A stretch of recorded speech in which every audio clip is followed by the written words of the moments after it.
My daughter-in-law turned my son against me until they cut me off for 15 years. Then my small landscaping business took off, and I sold it for $18 million. I bought a massive mansion in Lake Forest to enjoy my retirement in peace. But the very next day, they showed up at my doorstep with 12 suitcases saying, "Hey Dad, we are moving in since you have all this extra room." They thought I was just a lonely old man desperate for connection. They had no idea I was about to teach them the hardest lesson of their lives. What I did next shocked them to their core. If you have ever been underestimated by your own family, hit that like button and subscribe to the channel. Let me know in the comments what city you are watching from. My name is Harlan Bennett, but everyone calls me Hank. I am 70 years old. I was standing on the limestone balcony of my new home in Lake Forest, Illinois. Then the doorbell rang. I set my drink down on the railing and walked through the living room. I pulled open the heavy oak double doors, and the air left my lungs. Standing on my porch was a ghost from my past. Two ghosts, actually, and a stranger. Logan, my son, looked older than his 42 years. Next to him stood Tiffany, my daughter-in-law, the woman who had single-handedly destroyed my family. She looked exactly the same as the last time I saw her. Cold eyes, sharp features, wearing enough designer labels to stock a department store. And behind them, hiding in the shadow of a mountain of luggage, was a teenage girl. I stood there gripping the door handle, my knuckles turning white. I waited for an explanation. I waited for an apology. I waited for Logan to look me in the eye and say, "I am sorry, Dad, for missing Mom's funeral. I am sorry we pretended you did not exist for a decade and a half." But that is not what happened. Tiffany did not even say hello. She did not ask how I was. She simply looked past me, staring into the grand foyer of my house with hungry eyes. "Well," she said, stepping forward and brushing past me as if I were the doorman. "You certainly hid this well, Hank. I must say I am impressed. This place is huge. It definitely has enough room for all of us." I was too stunned to move for a second. The sheer audacity paralyzed me. They had not spoken to me since the day I buried my wife, Martha. And now here she was walking into my $4 million sanctuary like she owned the deed. I stepped in front of her, blocking the path to the living room. "Hold on," I said. My voice was gravel and rust. I had not used it much lately. "You are not coming in here. Get your bags and get off my property." Tiffany stopped. She looked at me with a smirk that made my blood boil. She adjusted her silk scarf and gave a little laugh that sounded like glass breaking. "Oh, Hank, stop being dramatic. We are family, and family helps each other. Besides, you are not going to turn us away. Not when your granddaughter is sick." She stepped aside, revealing the girl. Mia. I had not seen her since she was 2 years old. She was 17 now. She looked nothing like the vibrant toddler I remembered. She was pale, ghostly pale. She was shivering in a thin denim jacket, even though it was 50 degrees out. Her eyes were sunken and dark-rimmed. She looked exhausted, beaten down. She looked at me and I saw fear. Pure, unadulterated fear. "Grandpa," she whispered. Her voice was barely audible. That single word hit me harder than a sledgehammer. I looked at Logan. He was avoiding my gaze, staring at his shoes, dragging a heavy suitcase up the steps. He looked like a man who had been hollowed out from the inside. "What is wrong with her?" I asked, my voice hard. "She is just tired," Tiffany said quickly, waving her hand dismissively. "Just a little flu. She needs a warm bed." "You are not going to leave your own flesh and blood out in the cold, are you, Hank? Even you are not that cruel." It was a trap. I knew it was a trap. I could see the manipulation in Tiffany's eyes. She was using the girl as a human shield. She knew I was a hard man, but she also knew I had a soft spot for children. She was banking on my decency to override my anger. And God help me, it was working. I looked at Mia again. She swayed slightly on her feet. She looked like she was about to collapse. I stepped back. "Bring her in," I said. "But just her. You two can wait in the car. The driver is waiting for his tip." My son rushed past me, head down, muttering a quick, "Hi, Dad," that sounded more like a whimper than a greeting. He dragged 3 massive suitcases into my foyer, scratching the floor I had just paid thousands to polish. I watched them invade my space. The smell of Tiffany's overpowering perfume instantly drowned out the scent of old wood and leather that I loved. The peace I had felt 5 minutes ago was shattered. I closed the door. The heavy thud echoed through the massive house. I turned to face them. Tiffany was already inspecting the furniture, running her hand along the back of my Italian leather sofa. "Nice," she said, evaluating it like a pawnbroker. "Real leather. You must have been saving those pennies from cutting grass for a long time, Hank. Did you win the lottery? Or did you rob one of your rich clients?" I ignored her. I looked at the clock on the mantel. "You have 30 minutes, I said. Tiffany turned around, eyebrows raised. "Excuse me." "You have 30 minutes, I repeated. My voice was calm but dangerous. 30 minutes to explain why I should not call the police and have you trespassed from my property. 30 minutes to explain where you have been for 15 years, and if I do not like the answer, you are leaving. All of you." Logan flinched. He looked at Tiffany, waiting for her to tell him what to do. Tiffany just laughed. She actually laughed. She walked over to the sofa and sat down, crossing her legs. She looked at me with a mixture of pity and contempt. "You are not going to call the police, Hank," she said confidently. "And do you know why I waited, my hand inching toward the phone in my pocket?" "Because we are all you have," she said. "Martha is dead. Your friends are all dead or in nursing homes. You are sitting in this big, empty house all by yourself, waiting to die. You need us, Hank. You are lonely. And frankly, you owe us." "I owe you?" I asked quietly. "Yes," she hissed, her mask slipping for just a second. "You owe Logan.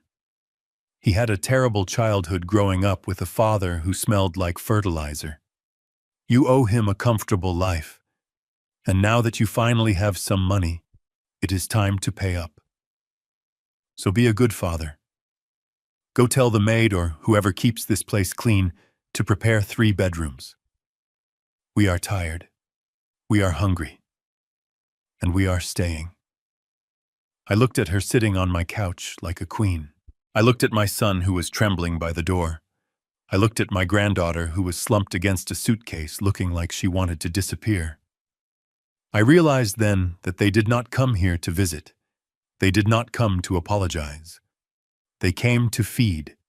They were vultures circling a carcass. They thought I was just a lucky old fool who had stumbled into some money. They thought I was weak. They thought 15 years of silence had made me desperate for their affection. They were wrong. I looked at Mia. Her eyes were closed and she was breathing shallowly. I made a decision right then. I would play their game. I would let the Trojan horse into my walls, not because I was lonely, not because I was weak, but because I needed to know what they had done to that girl, and because revenge is a dish best served cold. "Fine," I said. "You can stay."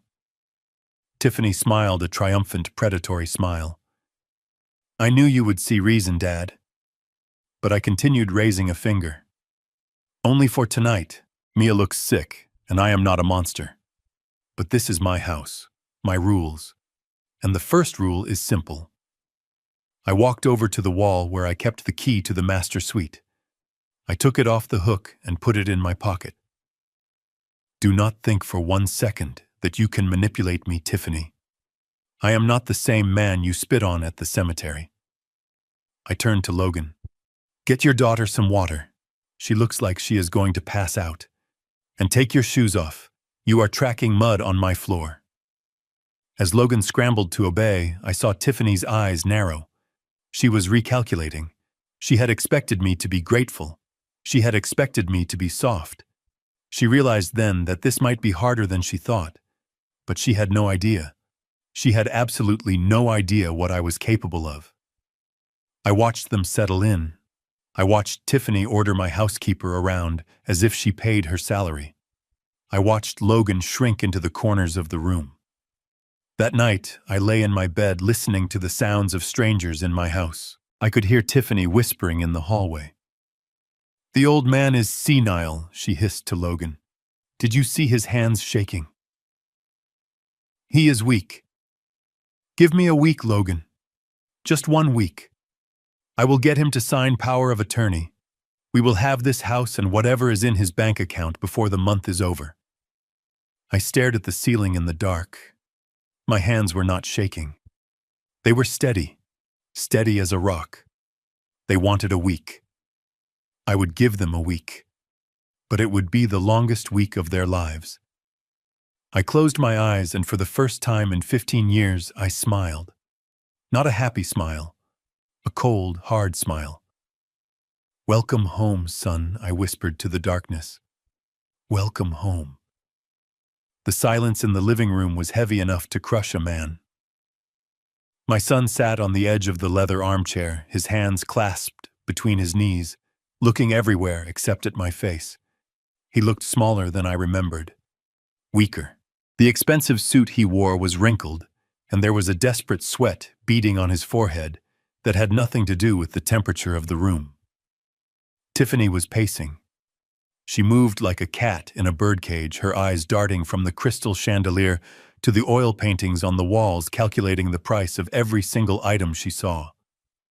I stood by the wet bar, my back to them, pouring myself another glass of bourbon. I took my time. The sound of the amber liquid hitting the crystal glass was the only noise in the room. I wanted them to sweat. I wanted them to feel the weight of the last 15 years pressing down on them. When I finally turned around, Logan cleared his throat. He started the speech I knew he had rehearsed in the car. "Dad," he began, his voice trembling slightly. "We have been doing a lot of thinking lately. Life is just so short, you know. After Mom passed, we realized that holding on to old grudges just isn't worth it. We miss you. We want to be a family again.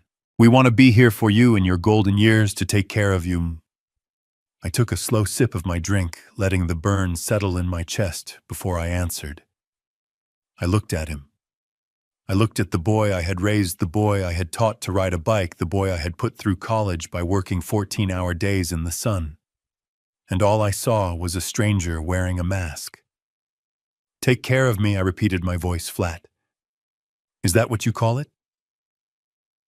You didn't seem to care about my golden years when I was sitting alone at your mother's funeral?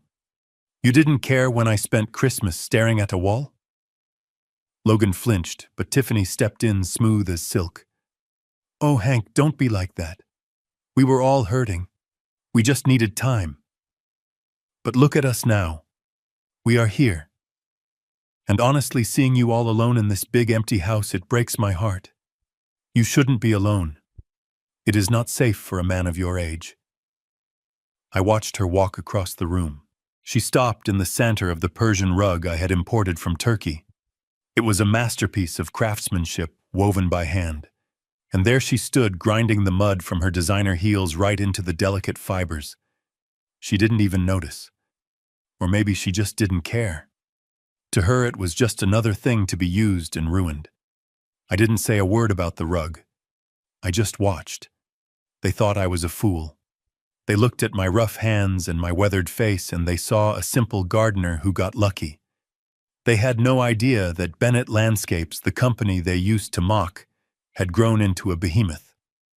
They didn't know that 2 years ago, a national conglomerate wrote me a check for $18 million to buy me out. They didn't know I still sat on the board of directors. To them, I was just old Hank who finally dug up a pot of gold in the backyard. I was about to ask them why they really came when a shrill ringing sound cut through the air. It was Logan's phone. He jumped like he had been shot. He fumbled into his pocket, his face draining of color. He pulled out the phone, stared at the screen, and immediately silenced it. "Who is calling you at this hour?" I asked, my eyes narrowing. "It is 8 o'clock at night." "It is nothing," Logan stammered, shoving the phone back into his pocket. "Just a telemarketer. Spam calls. They never stop, right?" I stared at him. I knew that look. I knew that panic. It wasn't a telemarketer. That was the look of a man who was being hunted. I had seen it before with employees who got in too deep with the wrong people. The phone rang again, insistent, angry. Logan's hand twitched, but he didn't answer it. "It seems like they really want to sell you something," I said dryly. Tiffany shot Logan a glare that could have peeled paint off the walls. She turned back to me, her smile bright and fake. "Anyway, Hank, this house is truly magnificent. Did you get a mortgage? Interest rates are terrible right now. I hope you didn't get taken advantage of." "I bought it cash," I said. The greedy light in her eyes flared up like a bonfire. "Cash," she breathed. That is wonderful. But you have to be careful. A property like this, the paperwork must be a nightmare. Where do you keep the deed, just for safekeeping? You tend to be a bit forgetful, Dad. We wouldn't want anything important to get lost." There it was, the hook. She wasn't just fishing. She was casting a net. She wanted to know where the heart of the estate was. She wanted to know if I owned it free and clear so she could figure out how to get her name on it. "It is safe," I said. "Is it?" She took a step closer, invading my personal space. We could help you organize things. Logan is very good with finances. We could take that burden off your shoulders. You shouldn't have to worry about taxes and deeds at 70 years old." I looked at Logan, who was currently sweating through his shirt because his phone was vibrating again. Good with finances. The joke was so bitter I could taste it. I set my glass down on the side table with a sharp clink. I looked over at the corner of the room where Mia was sitting. She had curled up in a ball on the smaller sofa, her eyes closed, shivering slightly, even though the heat was on. She looked so fragile. She was the only reason they were still inside my house. If it weren't for her, I would have thrown them out into the street the moment they walked in. "I am tired," I said abruptly, "and Mia needs rest." Tiffany blinked, surprised by the sudden change in tone. "Oh. Of course. So which rooms are ours? We can take the master suite if it is easier for you, so you don't have to climb the stairs. You will take the guest rooms down the hall." I cut her off. "The ones near the kitchen. And you will stay there."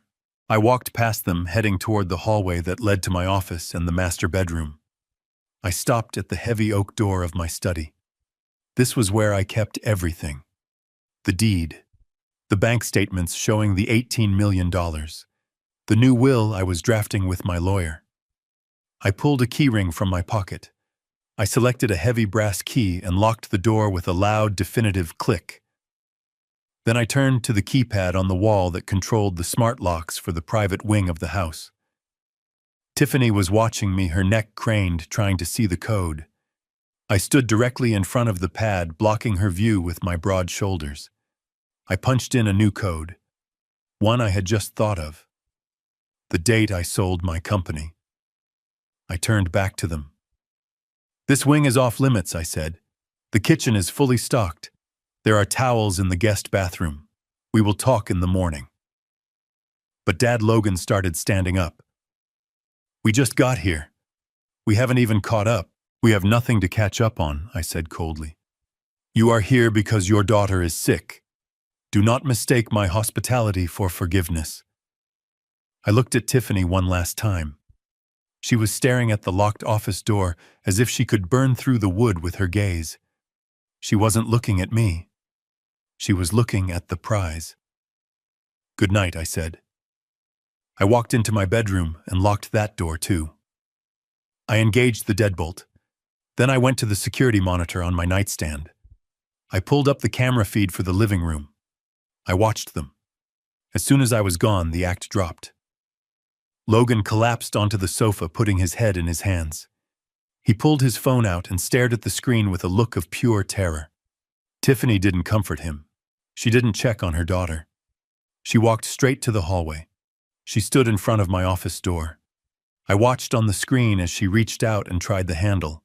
It was locked. She jiggled it, frustrated. Then she leaned down, peering into the keyhole. I saw her lips move. The camera had a microphone, and I turned the volume up. "Old fool," she hissed. "He is hiding it in there. I know it." She turned back to Logan. "He is paranoid," she whispered loudly. "Did you see how his hands were shaking when he used the key? He is losing it, Logan. He doesn't even know what day it is. We just have to play the part. Be the good son.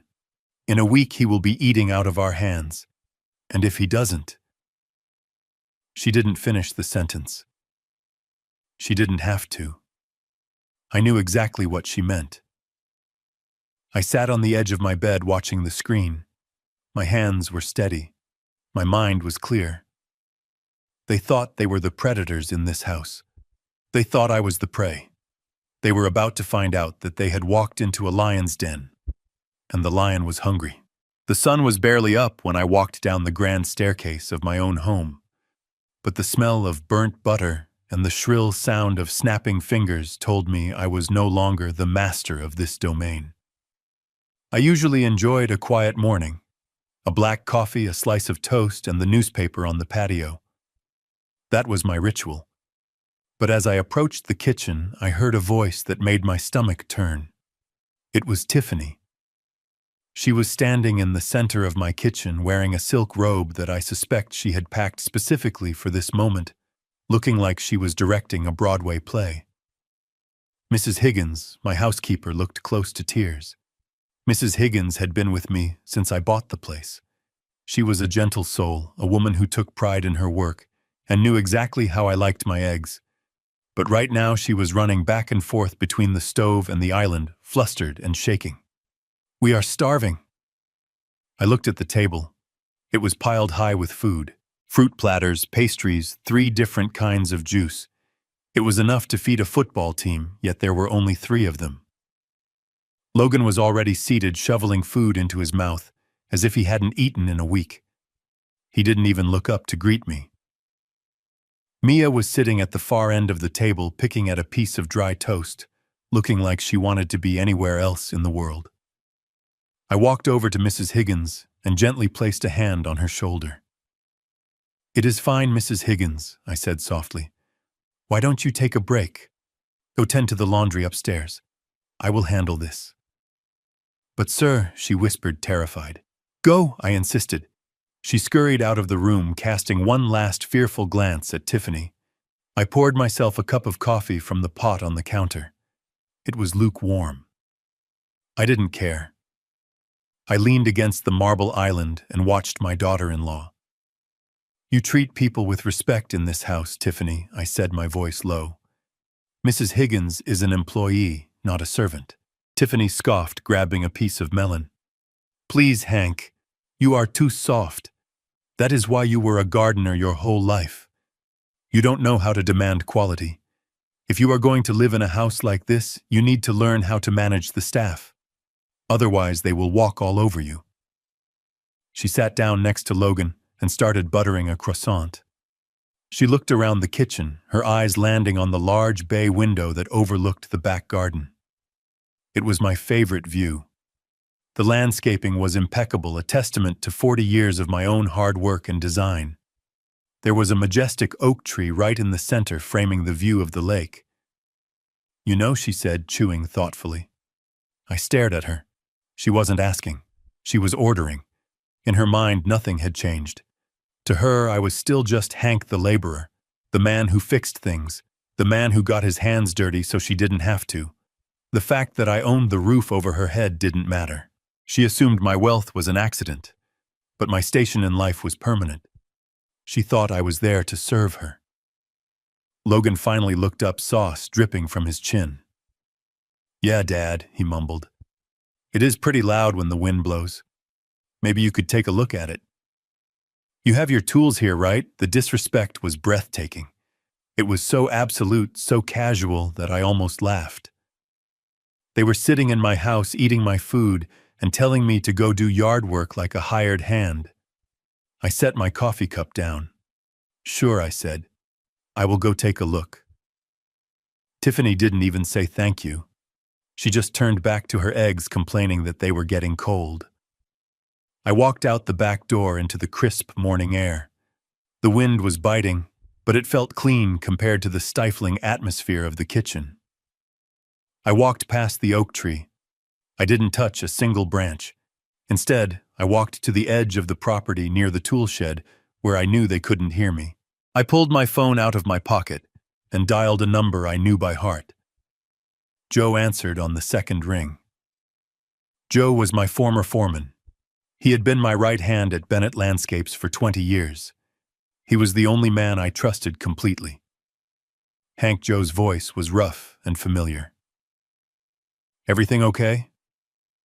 You don't usually call this early unless something is on fire. It is about to be, I said. They are here, Joe. There was a silence on the line. Then Joe sighed. The vultures, yeah. All of them.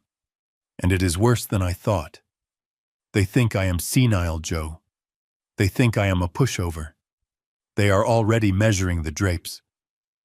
I heard the sound of a lighter clicking on the other end. Joe was lighting a cigarette.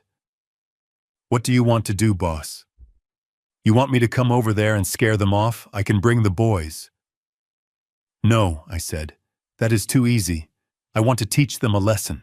I need you to do me a favor. I need you to play a role. Name it. I need a script, Joe. They think I have money. Well, they know I have money because of the house. But they don't know about the sale. They don't know about the 18 million.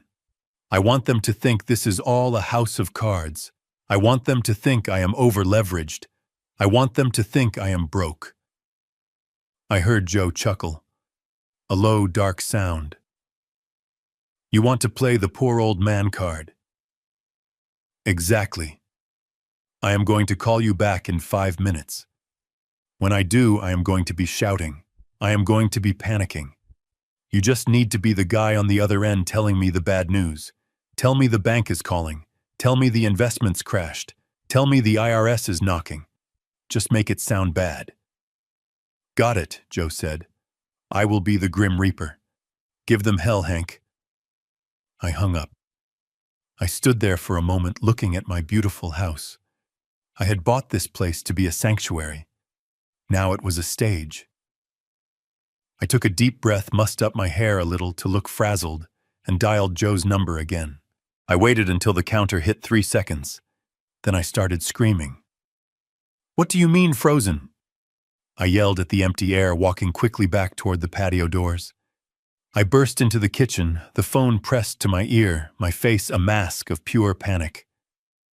Joe, you have to stop them, I shouted, making sure my voice carried to the dining table. I cannot lose this house, I just bought it. The room went silent. The fork halfway to Logan's mouth froze. Tiffany spun around in her chair, her eyes wide. I paced back and forth in front of the island, ignoring them, focusing entirely on my performance. What do you mean the bank is calling the loan? I demanded, my voice trembling with fake desperation. I paid the deposit. I thought I had more time, Joe. Listen to me. You have to move the funds from the other account. What do you mean there is nothing left in the other account? I stopped pacing. I leaned against the counter as if my legs had given out. I let the phone slide down a little, breathing heavily. Next week, I whispered loud enough for them to hear. They are coming to seize the assets next week. Joe, I have family here. I can't be on the street. Not again. I listened to the silence on the other end of the line for a few seconds. Then I slowly lowered the phone. I stared at the floor, letting my shoulders slump. I looked up at them. Logan was pale. He looked like he was about to vomit up his expensive breakfast. He had come here looking for a lifeboat, and I had just told him the ship was sinking. But Tiffany didn't look scared. She didn't look worried for me. She didn't look concerned that her father-in-law was about to lose his home. I watched her face carefully. I saw the gears turning. Her eyes narrowed, shifting from me to the expensive appliances, calculating. She wasn't looking at a tragedy. She was looking at an opportunity. Her face smoothed out into a mask of concern, but I saw the spark in her eyes. It was greed. Pure, unadulterated greed. She wasn't thinking about saving me. She was thinking about what she could grab before the bank took it all. "Oh, Hank," she said softly, standing up and walking toward me. "Is everything okay? Who was that?" I looked at her and I knew. The trap was set, and she had just walked right into it. I left the kitchen with the weight of the world apparently on my shoulders, walking slowly, and stooped over as if the news of my financial ruin had physically broken my spine. I muttered something about needing to find documents, and headed toward the hallway that separated the main living area from the guest wing. But as soon as I turned the corner out of their sight, I straightened up. My step became silent and sure. I was not a man defeated, I was a hunter, who had just laid a trap, and now I needed to see if the prey had taken the bait. I knew exactly where they would go. The guest suite I had assigned them was the furthest one down the east corridor, a large room with thin walls if you knew where to listen. I bypassed my office and slipped into the linen closet next to their room, leaving the door cracked just an inch. It was a trick I had used when raising Logan, catching him sneaking out at night. I never thought I would have to use it 40 years later to protect myself from him. The voices started almost immediately. They were hushed but angry, the sound of desperate people realizing their lifeboat had a leak. "We have to go, Logan." That was my son, his voice pitching up in that whiny tone he used when things got hard. "Did you hear him on the phone? The bank is coming next week. If we stay here, we are going to get dragged into his mess. They might come after our assets too if they think we are connected. We came here for a free ride, not to pay off a bankrupt old man's debts." I waited for the response. I waited for Tiffany to agree to pack her Louis Vuitton bags and run back to whatever hole they had crawled out of. But I had underestimated her greed. Her voice was not scared, it was cold and sharp like a butcher knife hitting a cutting board. "You are an idiot, Logan," she hissed. "Keep your voice down. Do you think I dragged us all the way here just to leave because of one phone call? Think for a second. If the bank is seizing the house next week, that means we have 7 days. 7 days where he is still the legal owner. 7 days where he is panicked, confused, and desperate." "What does that matter?" Logan argued. "Zero is zero, Tiffany. If the house is gone, the money is gone." "He is 70 years old," Tiffany snapped. "He is confused. He probably has other assets he has forgotten about, or accounts the bank hasn't frozen yet. And more importantly, he has insurance." I felt a chill run down my spine that had nothing to do with the air conditioning. I leaned closer to the crack in the door, holding my breath. "Life insurance," she continued, her voice dropping to a conspiratorial whisper. "A man like Hank definitely has a policy. Probably a big one from when he owned that landscaping company. If he loses everything and the stress becomes too much, well, old men have heart attacks all the time, don't they?" I stood in the dark linen closet, my hands clenched into fists so tight my fingernails dug into my palms. They were not just talking about money anymore. They were weighing my life against a payout.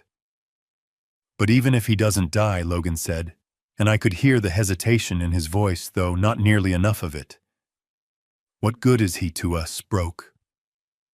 "Guardianship," Tiffany said the word landing with a heavy finality. "If he is losing his mind and his money, the state will declare him incompetent. We need to get ahead of that. We get him to sign emergency guardianship papers over to us before the bank moves in. We tell him it is to protect the assets, to hide them from the creditors. He will believe us. He trusts you. Once we have power of attorney, we can liquidate whatever is left before the bank gets their hands on it. We can sell the furniture, the art, the jewelry. We can empty his personal accounts. We strip the carcass before the vultures land. I closed my eyes in the darkness. It was a visceral image stripping the carcass. That was what I was to them. Not a father, not a grandfather. Just meat. Just something to be consumed. But Dad isn't stupid, Logan said. He might not sign. He will sign, Tiffany replied with terrifying confidence. He is scared, Logan. Did you see him shaking in the kitchen? He is terrified of being poor again. We just have to push him a little harder. Make him feel like we are his only salvation. And if he resists, well, there are ways to make an old man compliant. I have some things in my bag that can help him sleep, help him relax. If he is a little groggy, he won't read the fine print. The silence that followed was deafening. My son did not object. He did not defend me. He did not say that drugging his father was a line he wouldn't cross. Okay, he said finally. Okay, but we have to do it fast. We will do it tonight, Tiffany said. Go make nice with him. Tell him we are here to support him. I will call that lawyer friend of mine, Rick. He will draft the papers for a fee. We will get it done over dinner. I had heard enough. I stepped back from the door, moving silently on the plush carpet. My heart was not racing anymore. It had slowed down into a steady, heavy rhythm. The grief I had felt earlier, the tiny lingering hope that maybe my son still had a shred of decency in him, was gone. It had been replaced by a cold, hard resolve. They wanted to play games with my life. They wanted to drug me and rob me. Fine. I would not kick them out. Kicking them out was too easy. It was too merciful. If I threw them out now, they would just go find another victim. No, I was going to let them stay. I was going to let them think they were winning right until the moment the trap snapped shut. I walked back toward the main foyer, my face composed, my mind racing with plans. I needed to call my lawyer. I needed to secure the perimeter. But first I needed to get some air. I turned the corner near the grand staircase and nearly collided with a small figure. It was Mia. She jumped back, her eyes wide and terrified. She was clutching a ragged backpack to her chest, as if it contained all her worldly possessions. She looked like a ghost haunting my hallway. I stopped. I softened my expression, trying not to look like the vengeful patriarch I felt like inside. Mia, I said gently. I didn't see you there. Are you all right? She looked around, frantically checking the stairs, checking the hallway behind me. She was trembling. She took a step closer to me, invading my personal space in a way that told me she was desperate. Grandpa, she whispered, her voice barely a breath of wind. You have to be careful. I frowned, leaning down to her level. What do you mean, honey? Mom, she said, tears welling up in her large, dark eyes. She has the pills. The blue ones. She used to give them to Grandma Ellie before she went to the home. She puts them in the tea. My blood ran cold. Grandma Ellie was Tiffany's mother. I remembered her passing away a few years ago.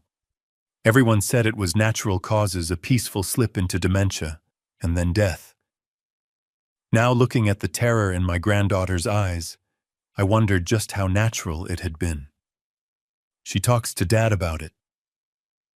Mia continued, the words tumbling out of her fast and quiet. She says you are confused. She says you need help resting. But you don't, Grandpa. You are sharp. I see it. Please don't drink the tea. Please don't sign the papers. She looked over her shoulder again, terrified that her mother would appear. They are going to send me away, she choked out, a sob escaping her throat. Once they get the money. They said they are going to send me to a boarding school in Arizona. A bad one. For troubled girls. Just to get me out of the way. I reached out and placed my hands on her shoulders. They were thin and frail under my grip. I looked her in the eye, and for the first time in 15 years, I let the mask drop completely. I let her see the strength that had built an empire. Mia, listen to me, I said, my voice low and fierce. Nobody is sending you anywhere. Nobody is hurting you. And nobody is drugging me. Do you understand? She blinked, tears spilling over her lashes. But Mom, your mother has made a mistake, I said. A very big mistake. She thinks she is the wolf in this house. But she is not. I pulled a handkerchief from my pocket and handed it to her. Wipe your eyes, child. Go back to your room. If they ask you, we're never here. Can you do that for me? Can you act like everything is normal for just a little while longer? She nodded, wiping her face with the linen square. I think so. Good, I said, straightening up. Because we are going to play a game, you and I. And when it is over, you are never going to have to be afraid of them again. I watched her scurry up the stairs, clutching my handkerchief like a lifeline. I touched the pocket where I kept my phone. Tiffany wanted to drug me. She wanted to strip the carcass. I walked toward my office to make a call. It was time to introduce Tiffany to the concept of consequences, and I was going to make sure they were catastrophic. I walked back into the living room, my heart pounding with a cold fury that I had to fight to keep off my face. The house was quiet, but it was the kind of quiet that comes before a storm. I found Tiffany in the sunroom, lounging on a chaise with a glass of my best Chardonnay in her hand, while Mia was on her knees scrubbing the floorboards with a rag. It was a scene that made my blood boil. Here was a woman who had just plotted to drug her father-in-law, treating her own daughter like Cinderella before the ball. Mia missed a spot, Tiffany said, without looking up from her phone. Use some elbow grease.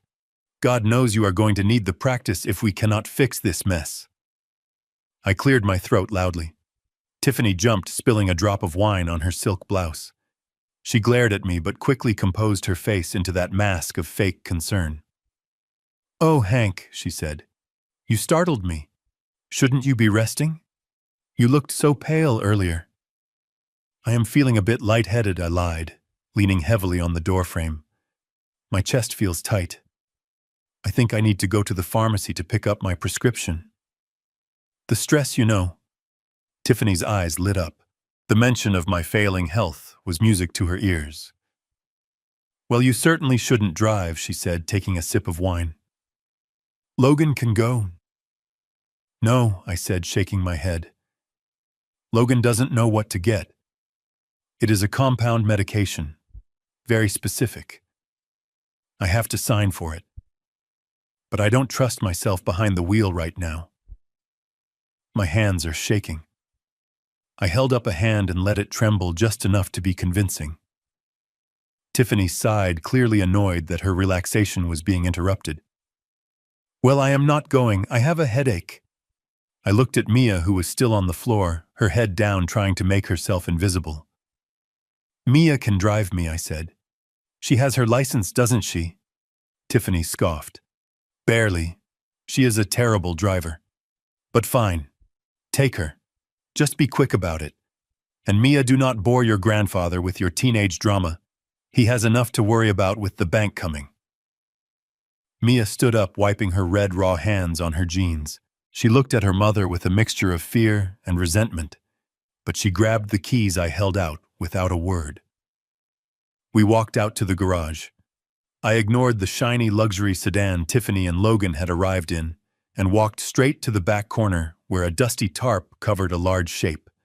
I pulled the tarp off, revealing my 1997 Ford F-150. It was dented, scratched, and smelled like gasoline and pine sawdust. It was the truck I had built my business in. It was the only honest thing in this garage. Mia looked at it with wide eyes. Get in, I said, opening the passenger door. It runs better than it looks. We drove out of the estate in silence. The truck rumbled and shook, a stark contrast to the smooth ride of modern cars, but to me, it felt like freedom. I drove for about 10 minutes until we were well away from the house, parked in a secluded overlook near the lake. I killed the engine. The silence of the woods surrounded us. Mia was staring out the window, chewing on her thumbnail, a nervous habit I remembered my own mother having. You can talk now, I said gently. She isn't here. There are no cameras, no listening devices, just us. Mia let out a breath she seemed to have been holding for hours. She turned to me and the dam broke. She didn't just cry, she wailed. It was the sound of a child who had been carrying the weight of the world on her shoulders for far too long. I reached across the console and pulled her into a hug. She buried her face in my flannel shirt, smelling of old spice and sawdust, and cried until there were no tears left. When she finally pulled back, her face was blotchy, and her eyes were swollen. I am sorry, Grandpa, she hiccuped, wiping her nose on her sleeve. I am just so tired. Tell me, I said. Tell me everything. Not the lies your mother tells. The truth. Why are you really here? She took a shaky breath. We lost everything, she whispered. I nodded. I figured that part. The house. The house, the cars, the vacation home, the boat. All of it, Mia said. Dad got into crypto. He thought he was a genius. He leveraged everything. Then the market crashed. He lost millions in a week. But he didn't stop. He tried to win it back gambling, online poker sports betting. He dug the hole deeper and deeper. And your mother, I asked. She spent money we didn't have to keep up appearances, Mia said bitterly. She bought clothes she couldn't afford, threw parties on credit cards that were maxed out. She said we had to look rich to stay rich. I gripped the steering wheel, my knuckles turning white. It was exactly what I expected from them. Vanity and stupidity, a lethal combination. But that is not the worst part, is it? I asked, looking at her. You said something about them sending you away. Mia froze. She looked down at her hands, twisting a loose thread on her jeans. They owe money, Grandpa. Bad money. To a man named Mr. Henderson. He is a loan shark in Chicago. They owe him $500,000. $500,000. It was a fortune to most people, but to me it was a number I could write a check for right now without blinking. Mr. Henderson is scary. Mia continued, her voice trembling. He came to the old house before we lost it. He threatened Dad. He said if he didn't get his money, he would take something else. She paused and a fresh wave of tears spilled over. He has a son. His name is Vinny. He is 25. He has been in jail twice. Mr. Henderson said. He said if Dad couldn't pay, he would accept a trade. My stomach dropped. I felt a nausea so intense I almost opened the door to be sick. A trade, I repeated, my voice hollow. Mia whispered. He wants me to marry Vinny. He said it would merge the families, settle the debt. Mom said it was a good match. She said Vinny is rich. She said I should be grateful to help the family. They brought me here to hide me until the wedding arrangements are made. They want your money to pay off the rest of the debts so they can start over, but the deal with Henderson, that stands. I stared at the windshield, seeing nothing but red. My son. My own flesh and blood. He wasn't just a failure. He wasn't just a thief. He was a monster. He was willing to sell his 17-year-old daughter to a criminal to save his own skin. And Tiffany, the woman who claimed to be a mother, was orchestrating it. I felt a rage I didn't know I was capable of. I wanted to drive back to the house, walk into the living room, and tear them apart with my bare hands. I wanted to burn the world down. But I looked at Mia. She was shaking, terrified, waiting for me to tell her there was nothing I could do, waiting for me to be just another adult who failed her. I took a deep breath, forcing the red mist to recede. Anger wouldn't save her. Smart action would. I reached out and took her hand. My hand was calloused and rough, hers was small and soft. Mia, look at me. She raised her eyes. That is not going to happen, I said. My voice was low, steady, and hard as granite. Nobody is selling you. Nobody is marrying you off to some thug. Over my dead body. But the debt, she whispered. Let me worry about the debt, I said. I have resources they don't know about. I have friends they can't imagine. But to fix this, to really fix this and make sure they can never hurt you again, I need you to be strong. I am not strong, she said. I am just scared. Scared is good, I told her. Scared keeps you alert. But I need you to turn that fear into a weapon. We are going to play a game, Mia. A very dangerous game. I need you to go back into that house and pretend. Pretend you are the obedient daughter. Pretend I am just a confused old man losing his mind. Can you do that? She hesitated. Why? Because if they think they are winning, they will get sloppy, I explained. They will make mistakes. And when they do, I will be there to catch them. I am going to destroy them, Mia. Not physically. I am going to destroy their greed. I am going to strip them of every lie they have told.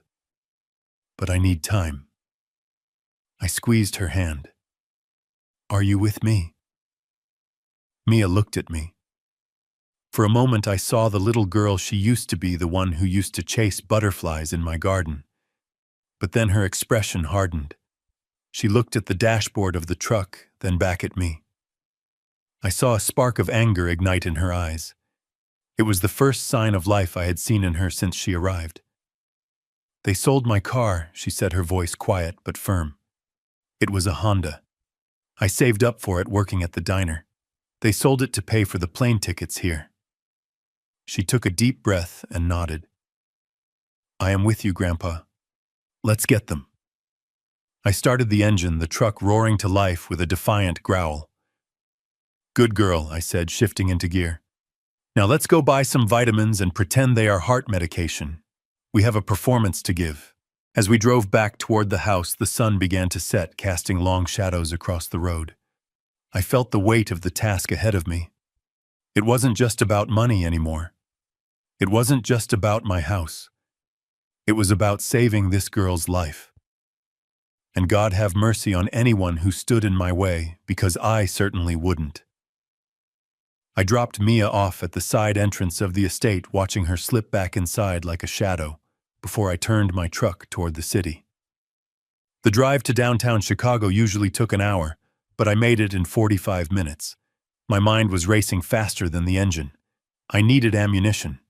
If I was going to go to war with my own flesh and blood, I needed to know exactly what kind of weapons they were carrying. Victoria Sterling was the kind of lawyer who could make a grown man cry with a single raised eyebrow. She had handled the sale of my company 2 years ago, negotiating the $18 million deal without breaking a sweat. When I walked in wearing my flannel shirt and work boots, the receptionist didn't even blink. She knew exactly who I was. Hank, Victoria said, standing up from behind her massive mahogany desk. She didn't offer a handshake, she just pointed to the chair. You look like a man who is about to bury a body. Coffee or scotch? Coffee, I said, sitting down heavily. Black. And I am not burying a body, Victoria. I am trying to stop one from being buried. Mine. I told her everything. I told her about the surprise visit, the manipulation, the plan to drug me, the loan shark, the threat to Mia. Victoria listened in silence, her face a perfect mask of professional detachment, but I saw her knuckles turn white as she gripped her pen. When I finished, she opened a thick file folder on her desk. I thought you might need this, she said, sliding the folder toward me. When you called me yesterday and asked me to run a background check on Logan, I put my best investigator on it immediately, Hank. It is worse than you think. I opened the folder. The first page was a mugshot. It was Logan, but younger. What is this? I asked, my voice steady. But Hank, that is just the beginning. She flipped the page. Currently, there is a warrant for his arrest in Florida. Credit card fraud. Identity theft. He has been moving from state to state running a Ponzi scheme with cryptocurrency investors. He is not just a bad businessman, Hank. He is a criminal. And he is desperate. I looked at the papers. My son. the boy I taught to fish, the boy I carried on my shoulders. He was a con artist, a thief, and now he was in my house targeting me. And the debt I asked closing the folder, the 500,000 to the loan shark. It is real, Victoria said. The man is Henderson. He fronts as a legitimate private lender, but he is mob-connected. He bought Logan's debt from 3 different casinos and consolidated it. He is aggressive, Hank. If Logan doesn't pay, Henderson will hurt him, or anyone close to him. I sat back in the chair, staring out the window at the gray Chicago skyline. I felt old. Older than my 70 years. I felt the weight of every sacrifice I had ever made for my family, and I felt the bitter sting of betrayal. They didn't come to me for help. They came to me to bleed me dry. But then I thought of Mia. I thought of her terrified eyes in my truck. I thought of the deal they had made to sell her off like cattle. I leaned forward. My sadness was gone, replaced by a cold, tactical rage. Who holds the paper on the debt now? I asked. Henderson, Victoria said. Through a shell company called Zenith Holdings. Buy it, I said. Victoria blinked. Excuse me. I want you to call Henderson's people, I said, my voice hard as iron. I want you to buy the debt. Offer them full value. Cash. Today. I want the transfer of ownership signed and delivered to me by tomorrow morning. Hank, Victoria warned. That is $500,000. You are basically paying off his gambling debts. No, I corrected her. I am not paying it off. I am buying it. I want to be the one holding the leash. If Henderson owns the debt, he controls Logan. If I own the debt, I own Logan. And if I own Logan, I can crush him legally. Victoria stared at me for a long moment. Then a slow, shark-like smile spread across her face. You want to be his creditor. I want to be his nightmare, I said. Do it, Victoria. Use the emergency fund. Make the call.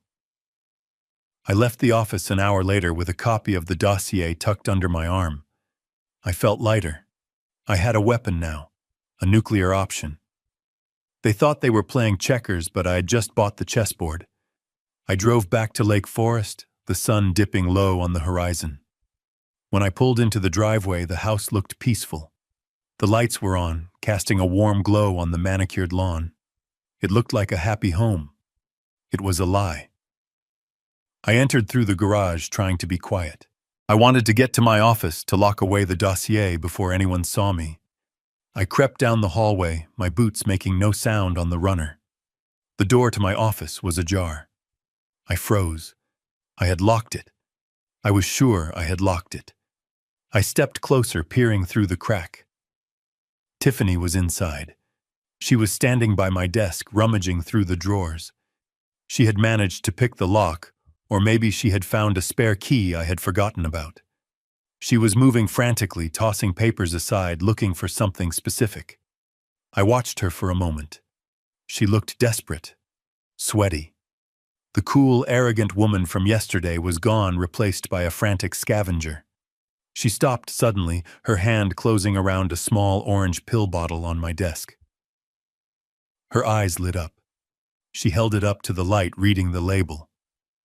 "Got you," she whispered. I stepped into the room. "Looking for something, Tiffany?" I asked, my voice booming in the small space. She spun around, gasping and nearly dropping the bottle. She clutched it to her chest, her face going pale, then flushing red. "Hank," she stammered. I didn't hear you come in. I was looking for a pen, to leave you a note." "A note," I repeated, walking slowly toward her. "In my locked office. Inside my desk drawer." The door was open, she lied smoothly, recovering her composure. "And I found these." She held up the pill bottle. It was a bottle of high-potency multivitamins I took for my joints. But the label was faded, and unless you read the fine print, it looked like serious medication. "Digoxin," she read, mispronouncing the brand name intentionally or not. "This is for heart failure, isn't it, Hank?" I stopped. I looked at the bottle, then at her. I saw the calculation in her eyes. She wanted me to be sick. She needed me to be sick. It fit her narrative. If I was dying, if my heart was failing, then my confusion and weakness were explained. It made me an easier target. I decided to give her what she wanted. I sighed, letting my shoulders slump. I reached out a trembling hand. "Give me that, Tiffany," I said, my voice wavering. I don't like people knowing. It is just a little condition. The doctor said I have to be careful. Stress is bad for me." Tiffany's smile returned. It was predatory. She handed me the bottle, her fingers brushing mine. Her skin was cold. "Oh, Hank," she cooed, her voice dripping with fake sympathy. "Why didn't you tell us? We have been so worried. You seem so frail lately, so forgetful, leaving doors unlocked, getting confused about money. It all makes sense now. Your heart isn't pumping enough blood to your brain, is it?" I looked down at the floor, hiding the disgust in my eyes. "Maybe," I muttered. "Maybe I am getting worse." Tiffany placed a hand on my arm. She squeezed it gently like a snake testing the size of its meal. "You shouldn't be managing all this alone, Dad," she said, using the word dad like a weapon. "The stress of the house, the bills, the bank calling, it is going to kill you. Literally. You need rest. You need someone to take the burden off your shoulders." I looked up at her, feigning hopelessness. "I don't know what to do, Tiffany." The bank called again. They said I have to sign some papers or they will take the house tomorrow. I was lying, of course. Joe hadn't called back, but Tiffany didn't know that. "Tomorrow," she gasped, her eyes widening. "Oh, God." Okay, Hank. Listen to me. We can fix this. I know what to do." She pulled her phone out of her pocket. "I have a friend," she said quickly, "a very good lawyer. His name is Rick. He specializes in asset protection for seniors. I called him earlier just in case. He is in the area. I can have him come over tonight." "Right now." "Tonight," I asked, backing away a little, acting overwhelmed. "That seems fast. I am tired, Tiffany. Can't it wait?" "No," she insisted, stepping forward, crowding me. "It cannot wait, Hank. If you don't act tonight, you will lose everything. Rick can draw up some papers.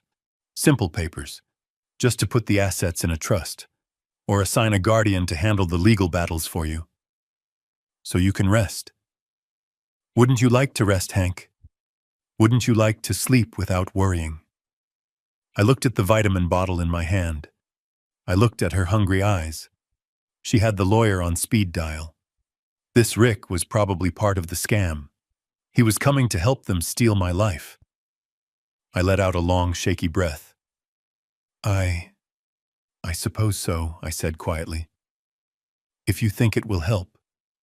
"It will save you," she promised. "I will call him. You go wash up. Dinner is almost ready. We will sign everything after dessert. It will be a celebration. The start of your new peaceful life." She hurried out of the room, phone already to her ear, not even bothering to close the door she had broken into. I stood there alone in my office. I tightened my grip on the vitamin bottle until the plastic creaked. Rick was coming. Good. Let him come. I had a dossier in my hand that proved my son was a felon. I had a lawyer buying their debt. And now I had them exactly where I wanted them. They thought they were bringing in the closer to finish me off. They were just bringing another fly into the web. I walked over to my safe hidden behind a painting of the Chicago skyline. I punched in the code. I placed the dossier inside, right next to the deed of the house. I checked my watch. It was 6 o'clock. Showtime. I walked out of the office, leaving the door open just like she had left it. I headed to the kitchen, ready to play the role of a lifetime. The senile, dying old man who was about to sign his life away. Little did they know the pen I would be using was filled with poison. and I was writing their obituary. Rick arrived at 7:30 sharp, carrying a leather briefcase that looked more expensive than his car. He was a small man with shifting eyes and a smile that showed too many teeth. He smelled of cheap cologne and stale tobacco smoke, the kind of scent that clings to people who spend too much time in back rooms making deals they shouldn't. Tiffany greeted him at the door like he was a long-lost brother, kissing his cheek and whispering something in his ear that made him nod and glance toward the kitchen where I was sitting. I was ready. I had spent the last hour practicing in the mirror. I let my jaw go slack. I stooped my shoulders until my back ached. I stopped shaving, leaving patches of gray stubble on my chin. When they walked into the dining room, I was staring blankly at a bowl of mashed potatoes, my hands trembling just enough to make the silverware rattle against the china. "Hank, this is—" "Rick," Tiffany said, her voice loud and slow like she was talking to a toddler. "He is the friend I told you about, the lawyer. He is here to help us with the paperwork." I looked up, blinking slowly. "Rick," I muttered. I thought we were playing cards. Where's the deck?" Rick chuckled, a dry, raspy sound. "No cards tonight, Mr. Bennett. Just a few signatures. We want to make sure your assets are safe from that nasty bank, don't we?" We sat down to dinner. It was a surreal affair. Tiffany had ordered takeout from a high-end steakhouse, plating it on my fine china to make it look homemade. She poured wine for everyone except me. For me, she poured a glass of water and set the bottle of vitamins next to it, making sure Rick saw it. "See," she whispered to him. "He is on a strict regimen. His heart is basically a ticking time bomb." I decided it was time to ramp up the performance. I reached for the salt shaker and let my hand spasm, knocking it over. Salt spilled across the mahogany table. "Oh, clumsy me," I mumbled. Then I looked directly at Logan. He was cutting his steak with a savagery that betrayed his anxiety. He hadn't looked me in the eye since he arrived. I saw Tiffany kick Logan under the table. She was smiling a triumphant, wicked smile. She leaned toward Rick and whispered loud enough for me to hear. "See, it comes and goes. Some days he doesn't even know what year it is. It is dementia, Rick. Rapid onset. We need to get this done before he forgets his own name." Rick nodded, pulling a thick stack of documents from his briefcase. He pushed aside his half-eaten steak and spread the papers out on the table. They were dense, filled with legal jargon. Emergency guardianship, durable power of attorney, revocable living trust. It was a death warrant for my freedom. If I signed these, I would legally become a child in the eyes of the state. They would control my money, my medical decisions, my residence. They could throw me in a state-run nursing home the next morning and sell this house before lunch. "Just a few formalities," Mr. Bennett, Rick said, uncapping a heavy fountain pen. "We call this a medical registration. It just tells the doctors that Tiffany and Logan can pick up your prescriptions. That is all. Standard procedure for men of your condition." I looked at the papers. I looked at the pen. I let my hand hover over the signature line, shaking violently. "I don't know," I said, my voice wavering. "This looks like a lot of pages for a prescription." "It is just government red tape," Hank, Tiffany said, her patience thinning. "Just sign it. The bank is coming tomorrow, remember? If you don't sign this, they will take the house and you will be on the street. Do you want to sleep under a bridge?" "Oh." I looked at her with wide, fearful eyes. "No. No bridge. I like my bed." "Then sign," she hissed. I took the pen. I brought the tip down to the paper. "Wait," I said, pulling back. "If I sign this, can I stay here? You won't make me leave, will you?" I promised Martha I would stay. Tiffany rolled her eyes. She looked at Rick, who shrugged. "Of course you can stay." "Dad," Logan said, his voice cracking. "We just want to help." "You are lying," I thought. "You are lying through your teeth." I lowered the pen again. I made a mark, a shaky line that looked nothing like my signature. Tiffany leaned over the table. Press harder, Hank, and write your full name, Harland Bennett. Stop shaking. I looked up at her, feigning confusion. Who is Harland? I am, Hank. Sign the damn paper, you senile old fool, Tiffany shouted, slamming her hand on the table. The room went deadly silent. Rick looked uncomfortable, shifting in his seat. Even Logan looked shocked by her outburst. That was the signal. Mia, who had been sitting silently at the end of the table, stood up. She was holding a large pitcher of ice water. Her hands were shaking too, but not from acting. She was terrified. But she caught my eye and I gave her the tiniest, almost imperceptible nod. She walked toward me ostensibly to refill my glass. As she passed behind Rick and Tiffany, she tripped. It was a beautiful performance.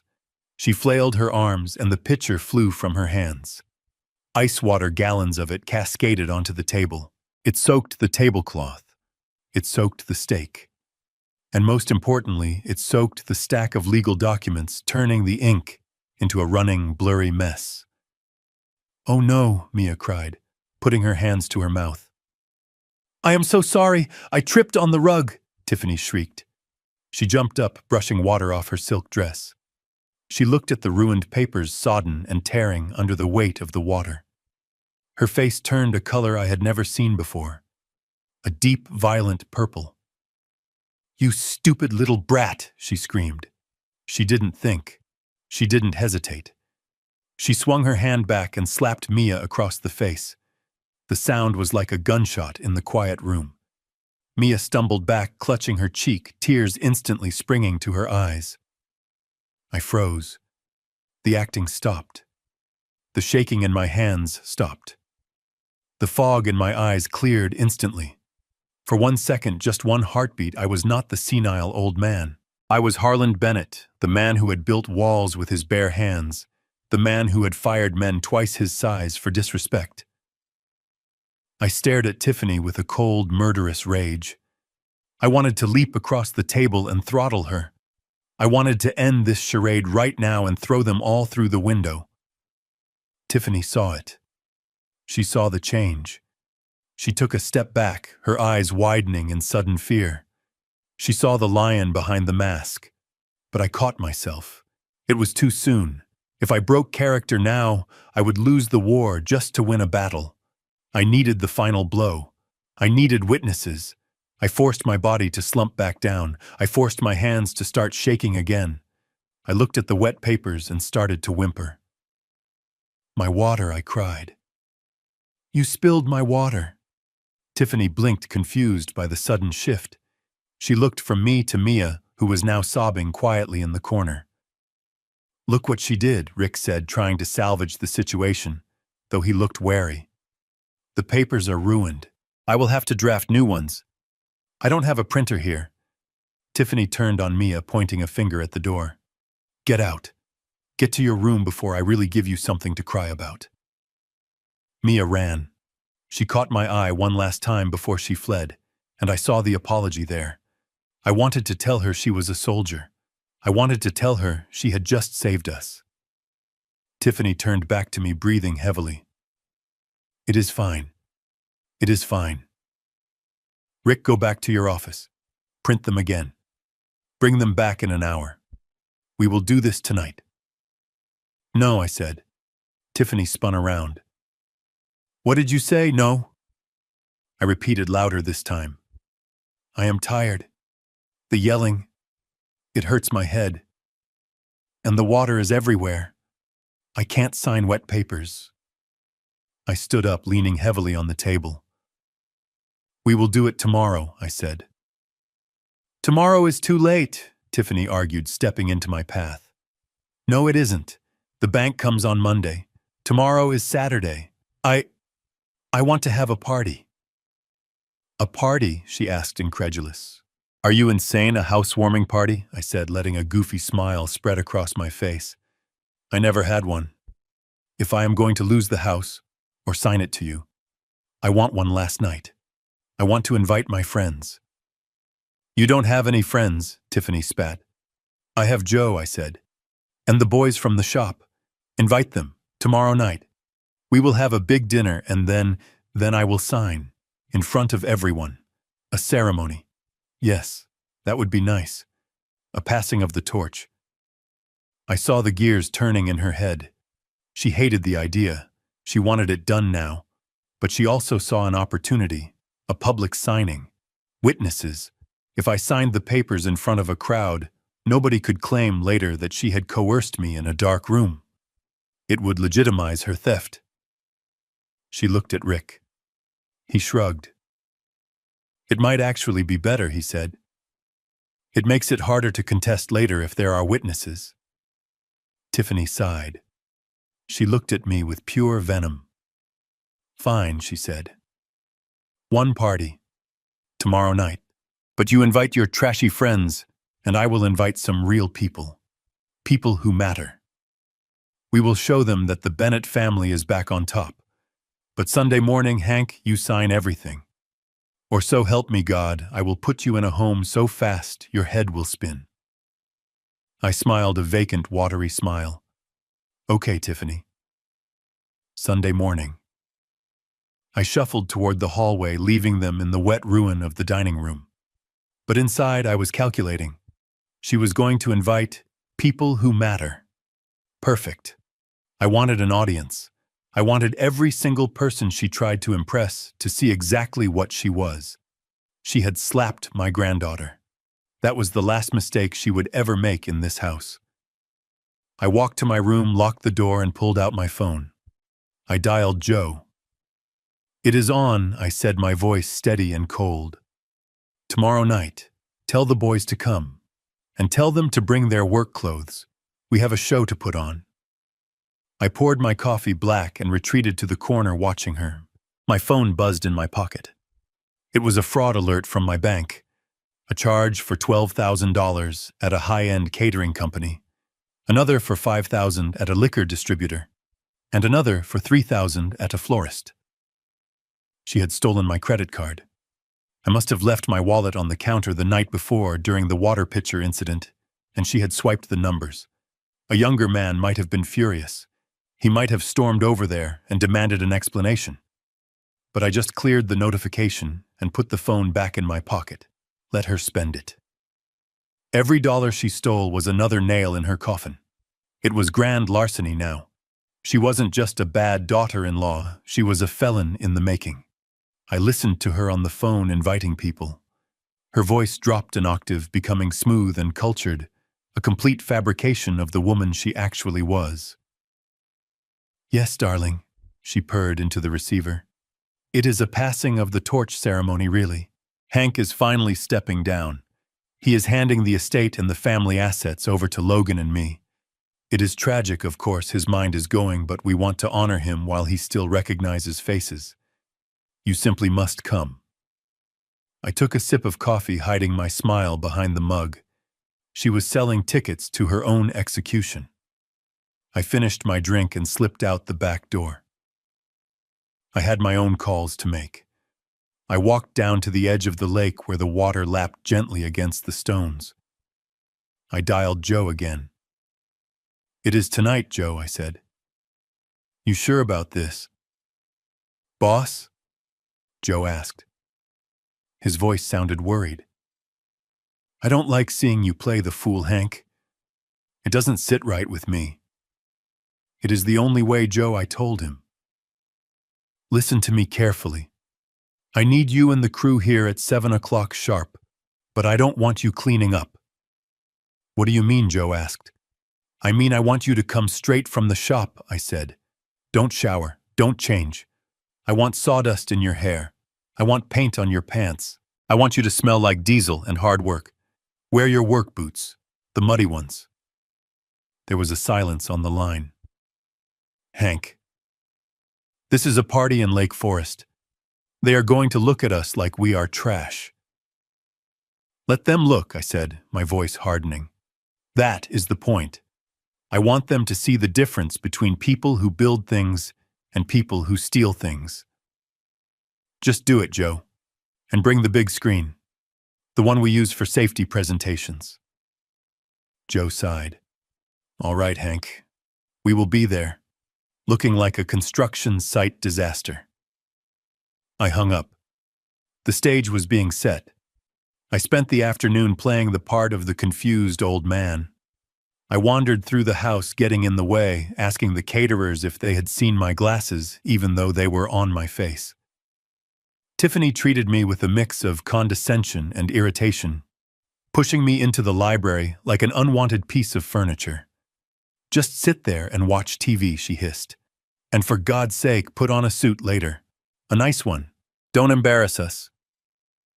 When the coast was clear, I went to the ballroom. Yes, the house had a ballroom. It was a ridiculous room with high ceilings and a stage at one end that I never used. But today, it was perfect. The caterers were busy setting up round tables with white linens in the garden, so the ballroom was empty.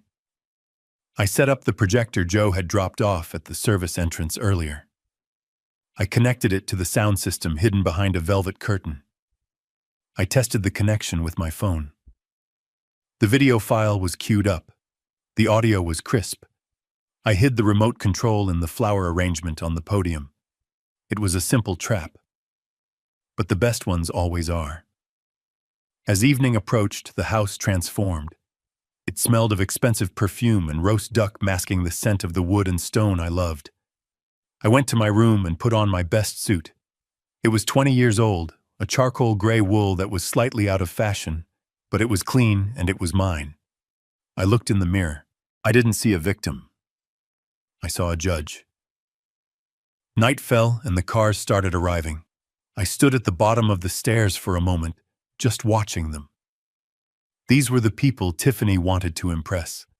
Sharks in silk suits and women with faces so tight, they looked surprised to be alive. They were drinking my liquor and laughing at jokes that weren't funny. None of them knew me. None of them cared about Harlan Bennett, the man. They were here to witness the transfer of wealth. They were here to see the old lion finally lay down and die so the scavengers could eat. Tiffany spotted me immediately. She broke away from a conversation with a woman wearing enough diamonds to sink a ship and rushed over to me. She gripped my arm with a strength that was surprising.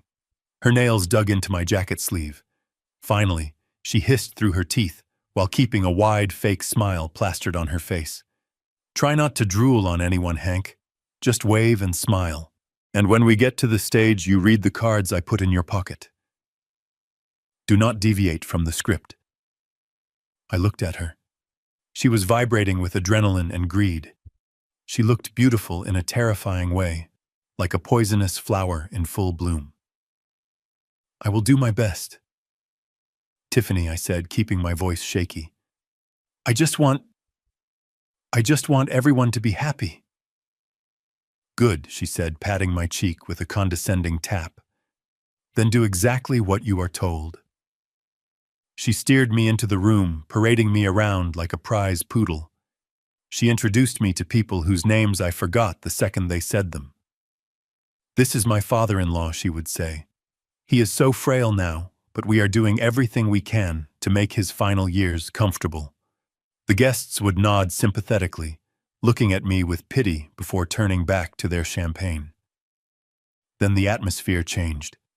It started as a low rumble outside a vibration that rattled the delicate glassware on the tables. The guests stopped talking, looking toward the front windows. The rumble grew louder, accompanied by the distinct sound of heavy tires crunching on gravel. Headlights swept across the living room, cutting through the dim mood lighting. A horn honked. Not a polite luxury car beep, but the deep air horn of a heavy-duty work truck. Tiffany froze. Her grip on my arm tightened until it hurt. "What on earth is that?" she whispered. I didn't answer. I just watched the front door. The doors swung open, and the silence in the room was absolute.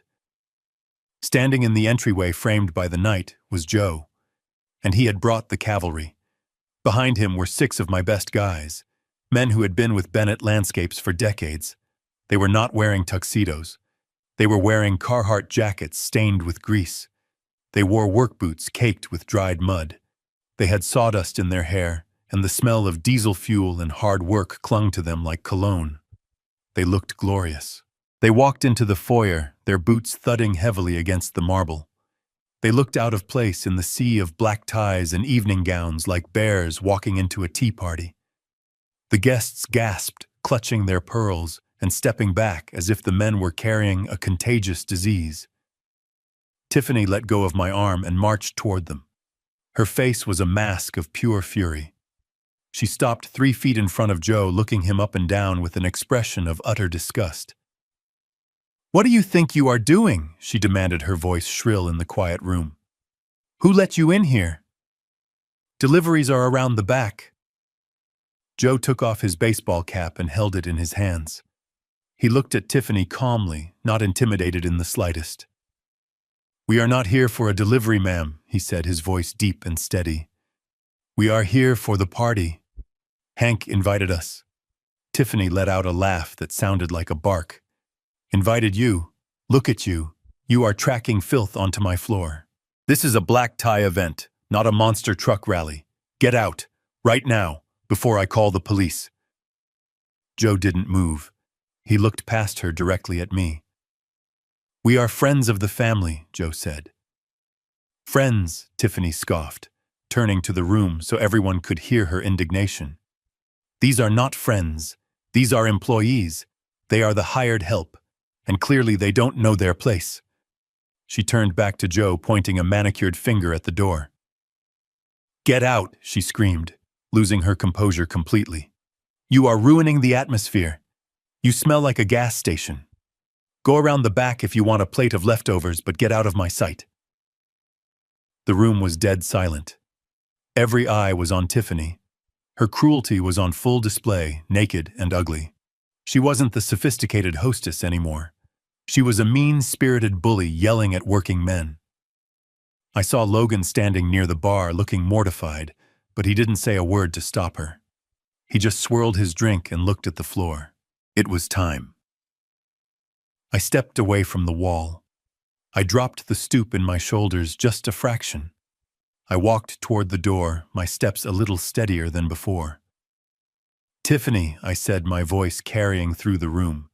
She spun around, her face red. "Hank, tell these people to leave. They are embarrassing us." "They are my guests," I said. Tiffany glared at me, her eyes wide with warning. "Hank, remember the papers. Remember the bank. Do not test me." She turned to the crowd, flashing that fake apologetic smile again. "I am so sorry, everyone. My father-in-law. His mind isn't what it used to be. He tends to associate with the lower elements.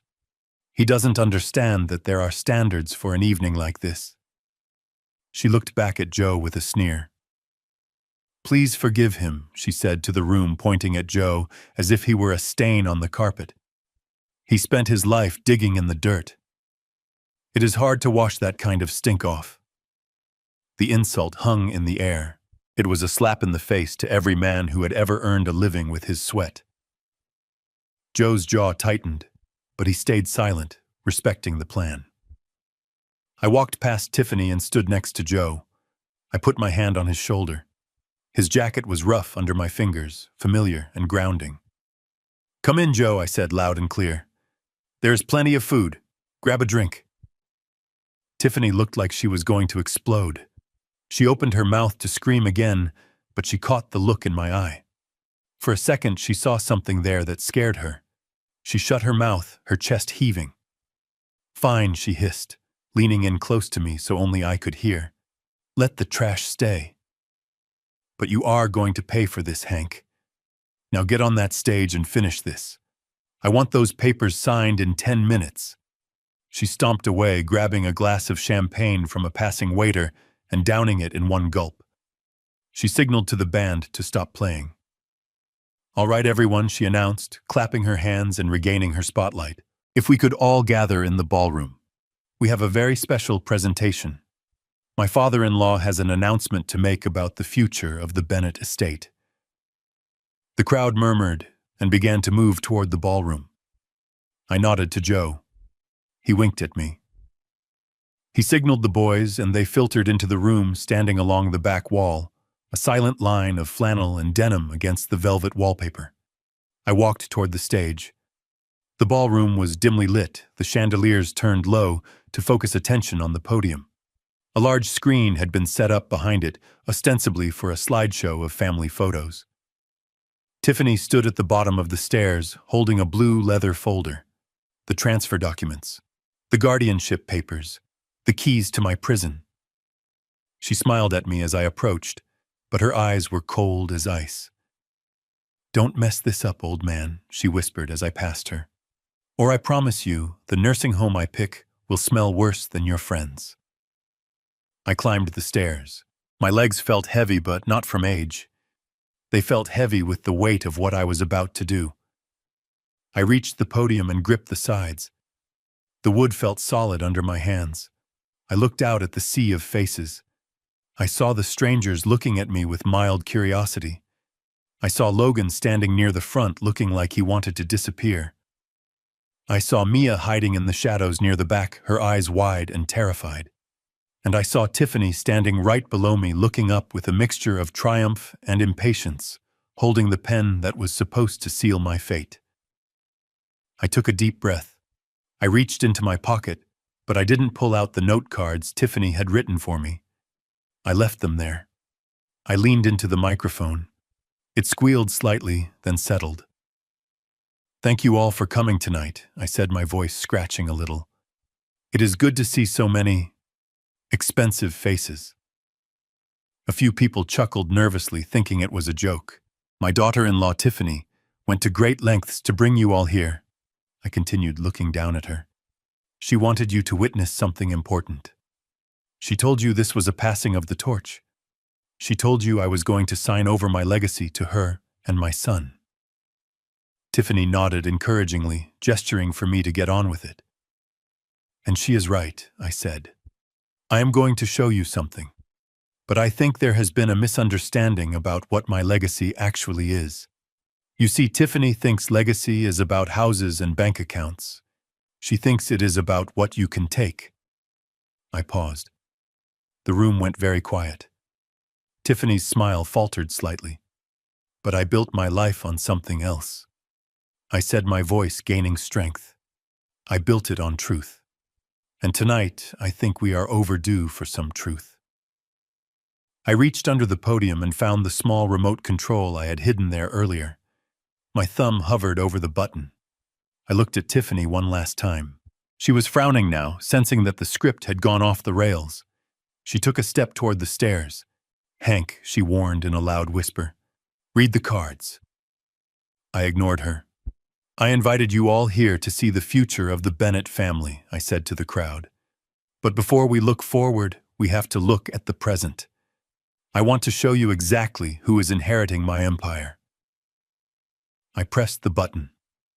The lights in the ballroom dimmed completely, leaving only the glow of the massive screen behind me. "I want to show you the real legacy of the Bennett family," I said. And then the video started to play. The massive screen behind me flickered to life, but instead of a heartwarming montage of family photos set to sentimental music. The ballroom was suddenly filled with the grainy, high-definition footage of my kitchen from 3 nights ago. The audio was crystal clear, amplified by the expensive sound system Tiffany had rented. Her voice, shrill and cruel, cut through the elegant atmosphere like a serrated knife. On the screen, a digital timestamp ticked in the corner, proving exactly when this had happened. The guests watched in stunned silence as the Tiffany on the screen paced back and forth, a glass of wine in her hand, pointing a finger at my empty chair. "He is useless," she spat on the video. Her face twisted in a sneer that looked monstrous at this size. "The old fool should have died sooner. He is just taking up space. Once we get the signature, we dump him in that state facility off the highway. The cheap one. He won't know the difference.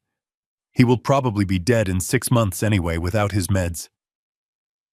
A collective gasp rippled through the room. The women in their diamonds put hands to their mouths.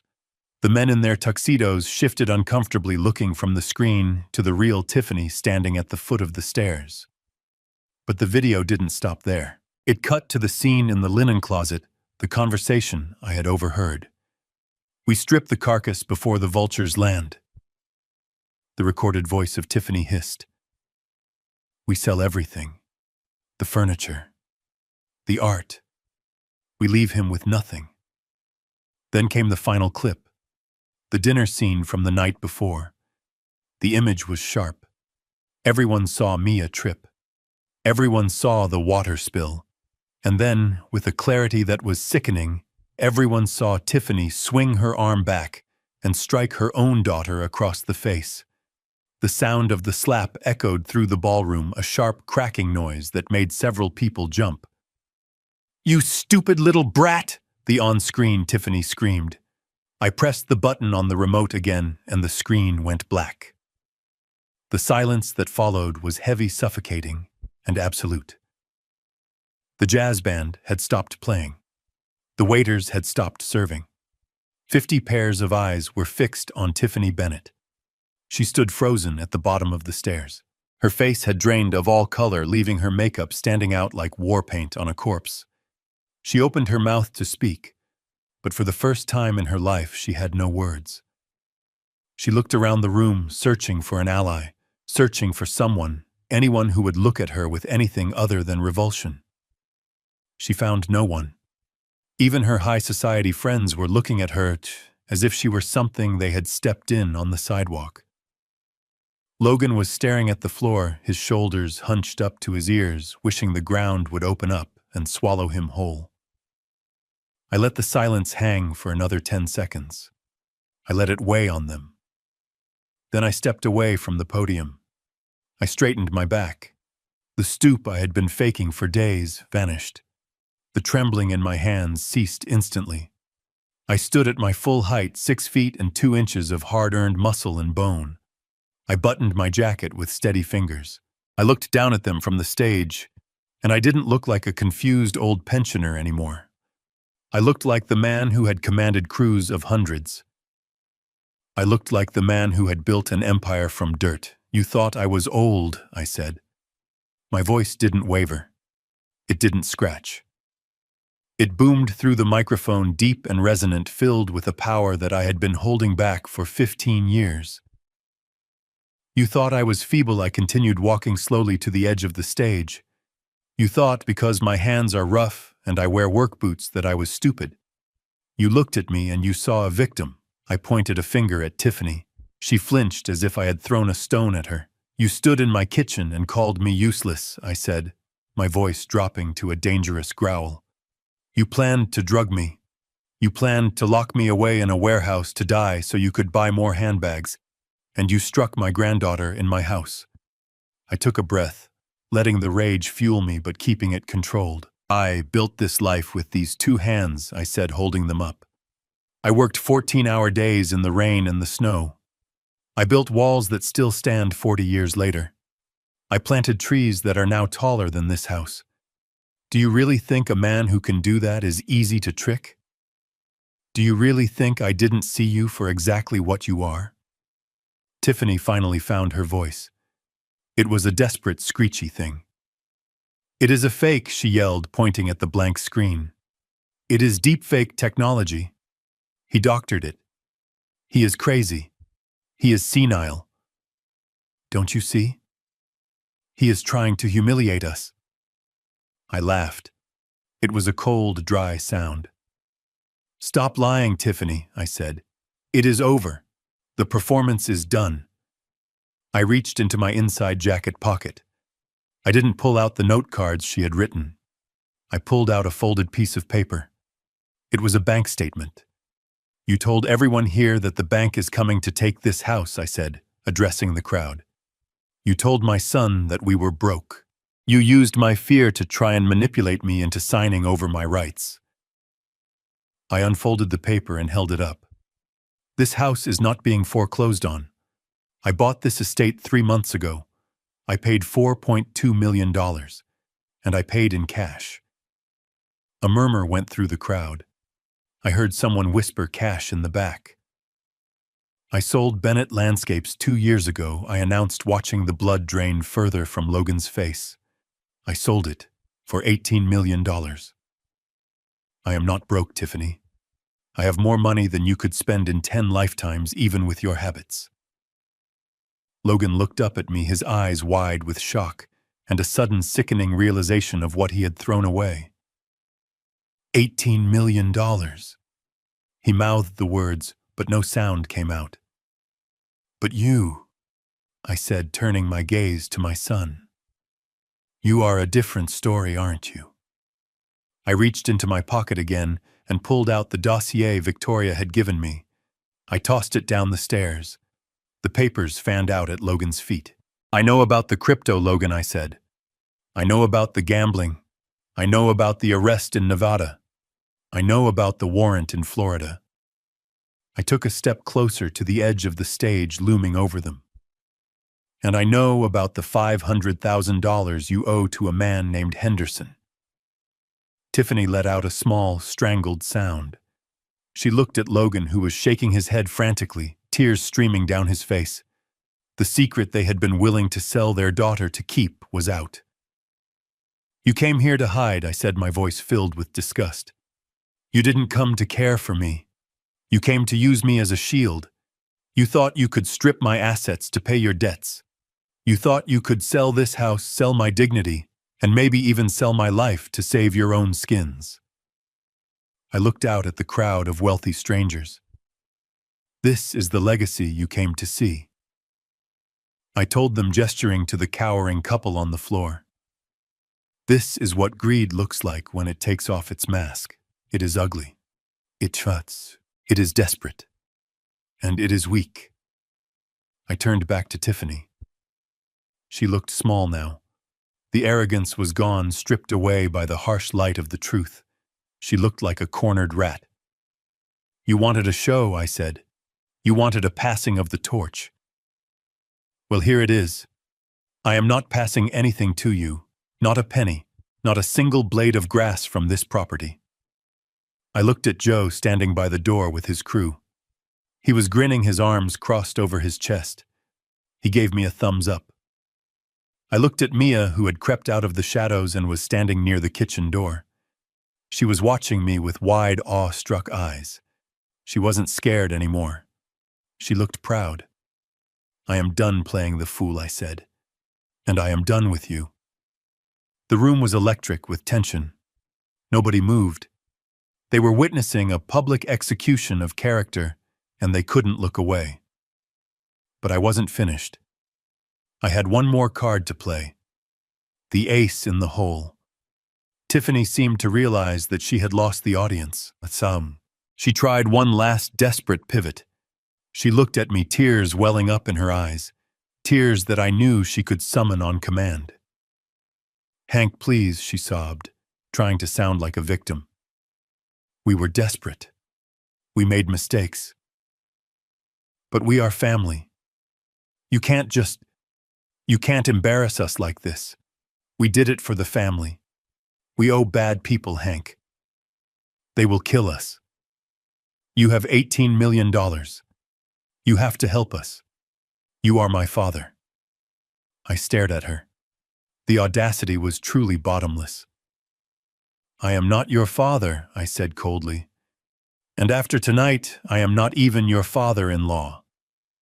I signaled to the back of the room. Victoria Sterling. My lawyer stepped out from the shadows where she had been waiting. She walked through the silent crowd carrying a briefcase. She looked like an executioner in a pantsuit. She walked up to the stage and handed me a document. You are right about one thing, Tiffany, I said, holding the paper up. You do owe bad people. Or at least you did. I looked at the paper, then back at them.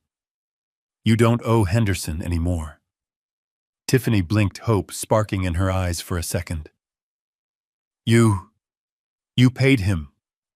No, I said, a dark smile crossing my face. I didn't pay him for you. I bought the debt. The hope vanished, replaced by confusion and then absolute terror. I own your debt now, I said. I own the paper, I own the interest, and I own the collateral, which means effectively, I own you. I let that sink in. I watched the realization wash over them. They weren't dealing with a loan shark anymore. They were dealing with me, and I was much, much less forgiving. Now, I said, we are going to negotiate. And this time I am the one making the rules. The ballroom erupted into chaos. Tiffany let out a scream that sounded less like a human being and more like a wounded animal trapped in a snare. She didn't cry. She didn't beg. She attacked. She lunged toward the stage. Her hands curled into claws, her face twisted into a mask of pure, unadulterated hatred. She moved with a speed born of total desperation, knocking over a waiter and sending a tray of champagne flutes crashing to the floor. "You have $18 million, she shrieked, her voice cracking with the strain. 18 million! 500,000 is nothing to you. It is pocket change. You are my father-in-law. You have to save us. It is your duty. You cannot hold this over our heads. You owe us." She tried to scramble up the stairs to the stage, but she didn't make it. Joe stepped forward. He didn't touch her. He just stood there, a wall of muscle and denim blocking her path. She slammed into him and bounced off. She tried to go around him, but two of the other guys from the shop stepped in, forming a human barricade. She stood there panting, her chest heaving, her eyes wild. She looked at the crowd of wealthy guests who were now watching her with open disgust. She looked at Logan, who was weeping silently on the floor. And then she looked at me. "You are a monster," she spat. "You are evil. You bought our debt just to torture us." I walked to the edge of the stage, looking down at her. "I bought the debt to stop you from selling my granddaughter," I said calmly. Victoria Sterling stepped forward then. She opened the briefcase she was holding, and the sound of the latches clicking open echoed in the silent room. She pulled out a thick document bound in blue legal paper. She walked down the stairs and held it out toward Tiffany, not letting her touch it, just showing her the signature line. "Let us be very clear about the legal standing here, Mrs. Bennett," Victoria said, her voice projecting effortlessly to the back of the room. "Mr. Bennett did not pay off your debt as a gift. He purchased the promissory note from Zenith Holdings. He owns the principal. He owns the interest. And since the note was already in default when he acquired it, he has the right to call in the full amount immediately." Victoria paused, letting the words sink in. "That means you owe him $542,000, including penalties," Victoria continued, "and you have exactly 0 days to pay it." Tiffany stared at the paper, her hands shaking uncontrollably. "We can't pay that," she whispered. "We don't have it." "I know," I said from the stage. "And since you cannot pay, I have options. I can seize your assets. I can garnish your future wages. I can ensure that you never own a credit card or a bank account again." I leaned into the microphone. "But there is more," I said. "I have video evidence of you conspiring to commit elder abuse. I have evidence of you discussing drugging me. I have evidence of you attempting to defraud a senior citizen. And I have records of you stealing my credit card to pay for this party." I pointed to the police officers who were standing quietly at the back of the room, waiting for my signal. "That is 5 to 10 years in a state penitentiary, Tiffany," I said. "For both of you. Conspiracy, fraud, assault." Logan looked up at the mention of prison. His face was gray. He looked like a man who was watching his life end in slow motion. "Dad, please," he whimpered. "I can't go to jail.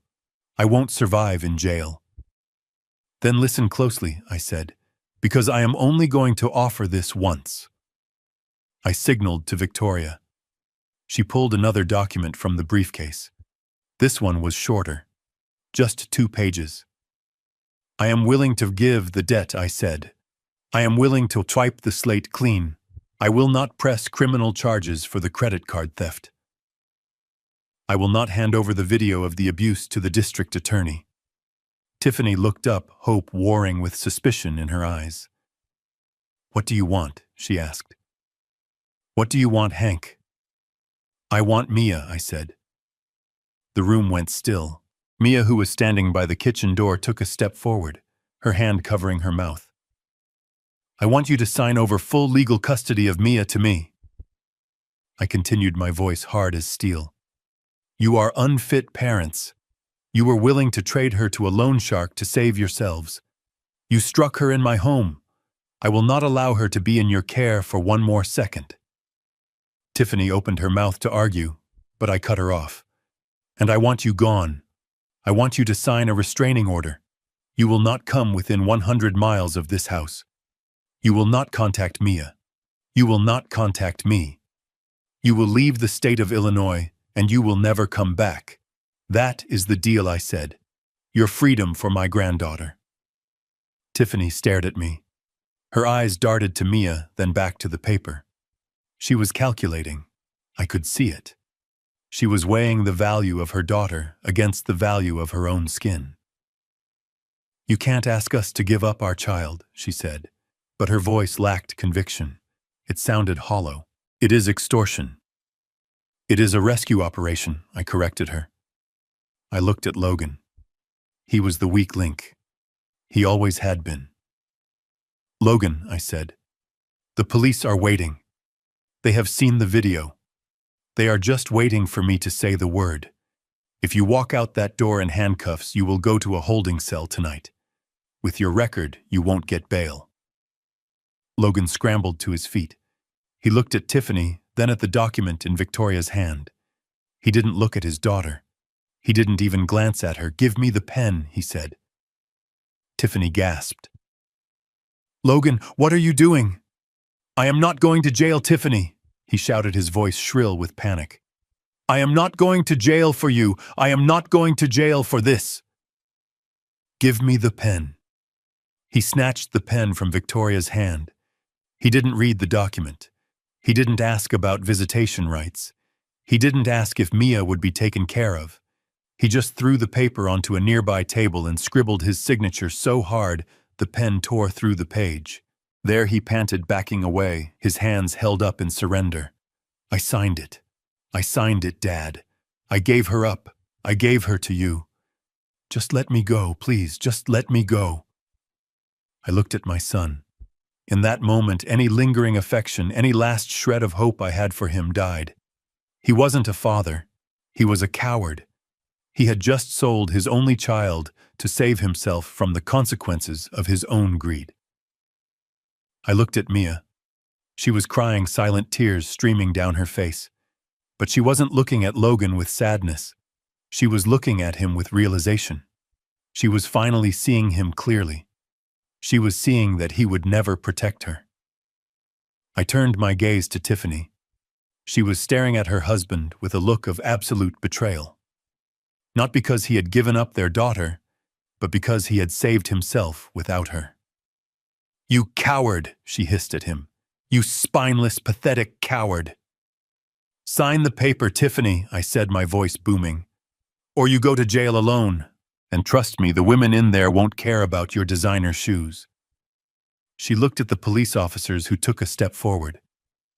She looked at the guests who were filming the entire scene on their phones. She looked at the wreckage of her social climbing dreams. She snatched the pen from the table. She looked at Mia one last time. There was no love in her eyes. There was only resentment. Resentment that Mia was the cause of her downfall. Fine, she spat. Take her. She is ungrateful anyway. She deserves you, Hank. You deserve each other. She signed the paper with a violent slash of ink. She threw the pen at Victoria. Are you happy now? She screamed at me. You won. You stole my life. I didn't steal anything, I said calmly. I just took out the trash. Victoria picked up the documents, checking the signatures. She looked up at me and nodded. It was done. It was legal. Mia was safe. Now get out, I said.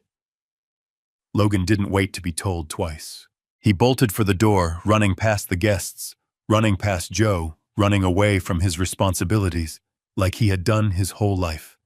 Tiffany stood there for a moment longer, shaking with rage.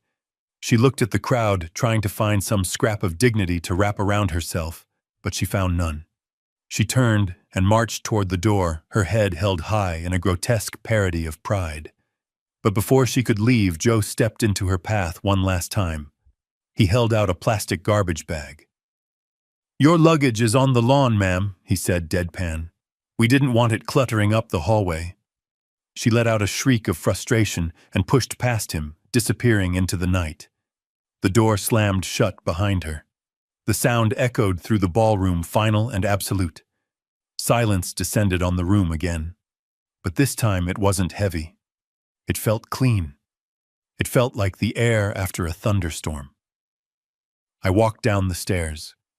My legs felt a little weak now that the adrenaline was fading. I walked straight past the guests, past the lawyers, past the workers. I walked to Mia. She was standing there, clutching her elbows, looking at the door where her parents had just vanished. She looked small and broken. I knelt down in front of her, ignoring the pain in my knees.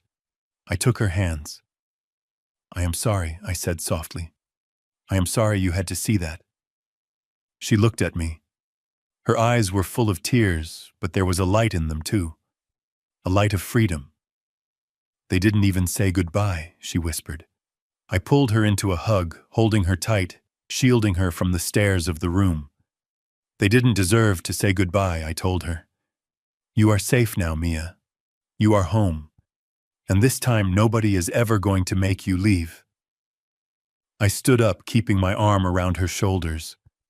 I looked at the crowd of stunned socialites in my ballroom.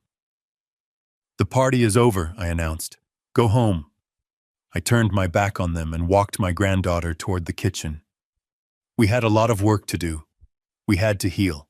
We had to rebuild. But for the first time in 15 years, the house didn't feel empty. It felt like a fortress. And we were the ones holding the keys. The party guests had scattered like cockroaches the moment the uniforms stepped forward, their expensive cars peeling out of the gravel driveway in a desperate rush to distance themselves from the scandal. But Tiffany didn't get that chance. She had made it as far as the front gate, dragging her garbage bag of clothes when the officers intercepted her. I stood on the porch watching the scene unfold with a heavy heart, but a clear conscience. She was screaming, of course. She was thrashing against the officer who was trying to put her in the back seat, her designer dress tearing at the seam, her mascara running in black streaks down her face.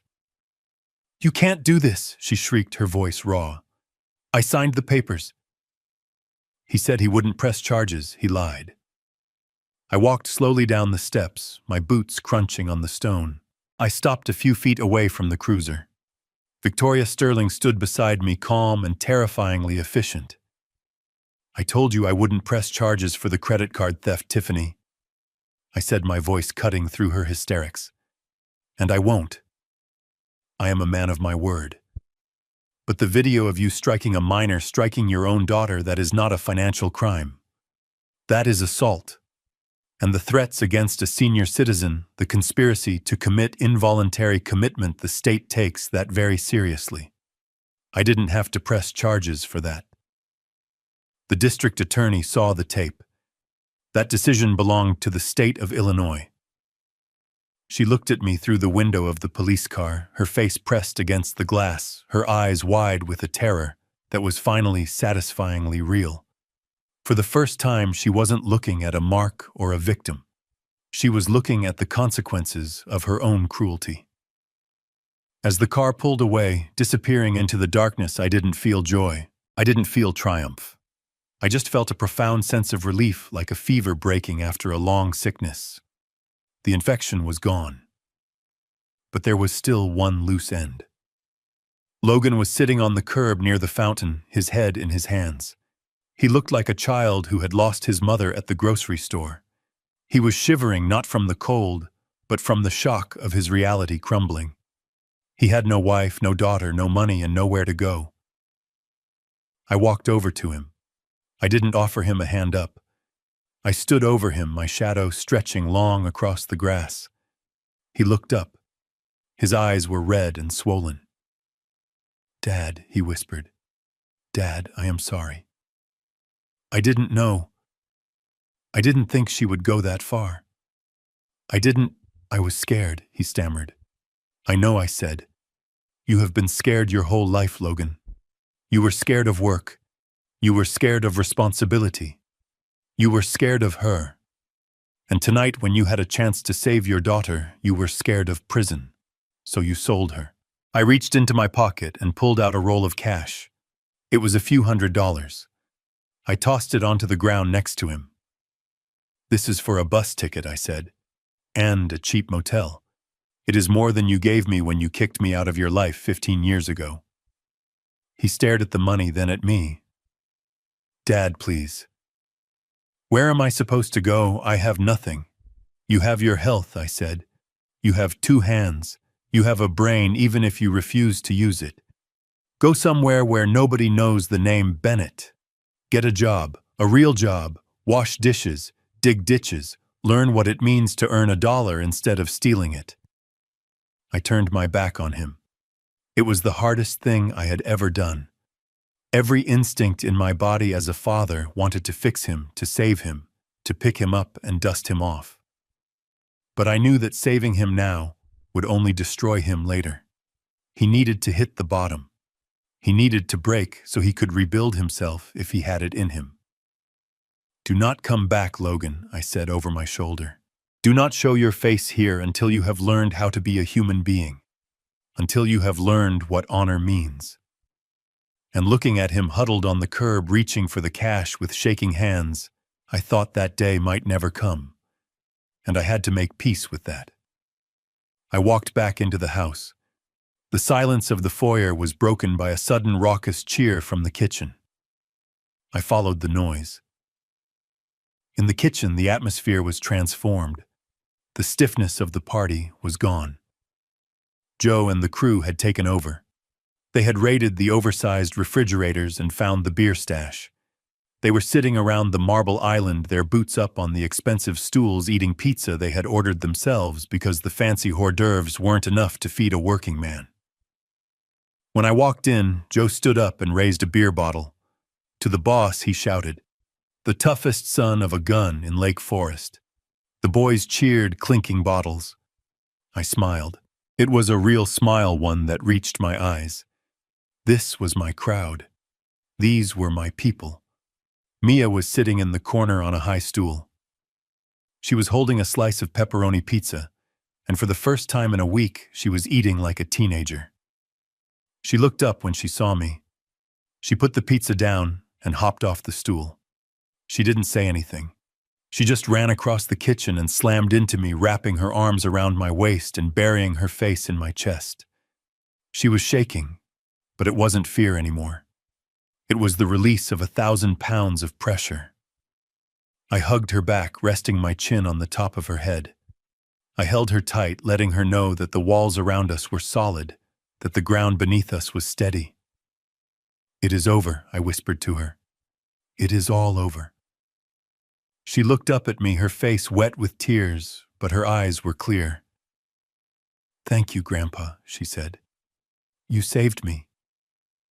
"We saved each other, kid," I told her. Joe walked over and clapped a heavy hand on my shoulder. "You did good, Hank," he said quietly. "You did real good. But you know this house is too big for 2 people.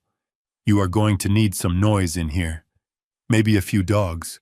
Maybe a workshop in the back." I looked around the massive kitchen. It was ridiculous. It was ostentatious. But it was ours. "Yeah," I said. "I think we need a dog. Maybe 2. And definitely a workshop. I can't let these hands get soft." The night wore on, filled with stories and laughter. The crew told Mia embarrassing stories about my early days in the business, about the mistakes I made, the walls I built crooked, the times I fell into mud pits. She laughed, a genuine bell-like sound that filled the empty spaces of the mansion. We sat in comfortable silence, wrapped in blankets against the chill. I looked at my granddaughter. She was safe. She was smart. She had a spine of steel just like her grandmother.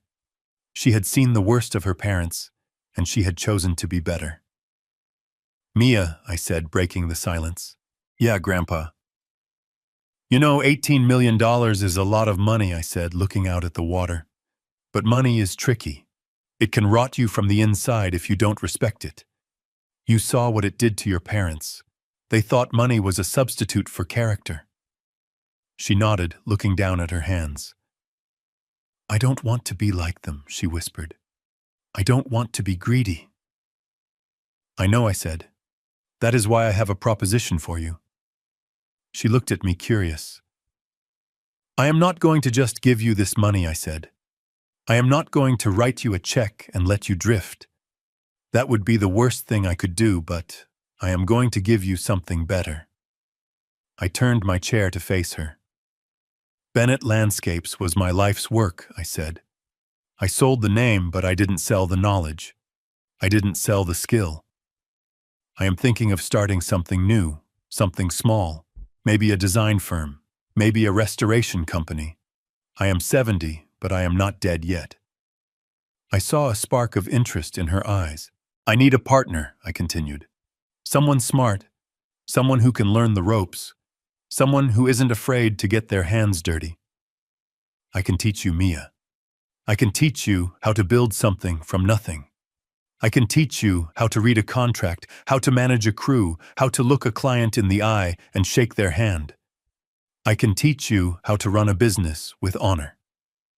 I leaned forward. Do you want to learn? Mia looked at me. She looked at the lake. She looked at the massive house behind us. Then she smiled. It was the smile of a Bennett. Determined. Resilient. Yes, she said. I want to learn. Teach me everything. I patted her hand. We start tomorrow, I said. We start at 6 a.m. and wear boots. We sat there for a while longer, watching the moonlight on the water. I thought about Logan somewhere out there in the dark, learning his own hard lessons. I hoped he would find his way, but I knew I couldn't walk the path for him. I looked at Mia, my second chance, my legacy. They say you can't choose your family. That is a lie.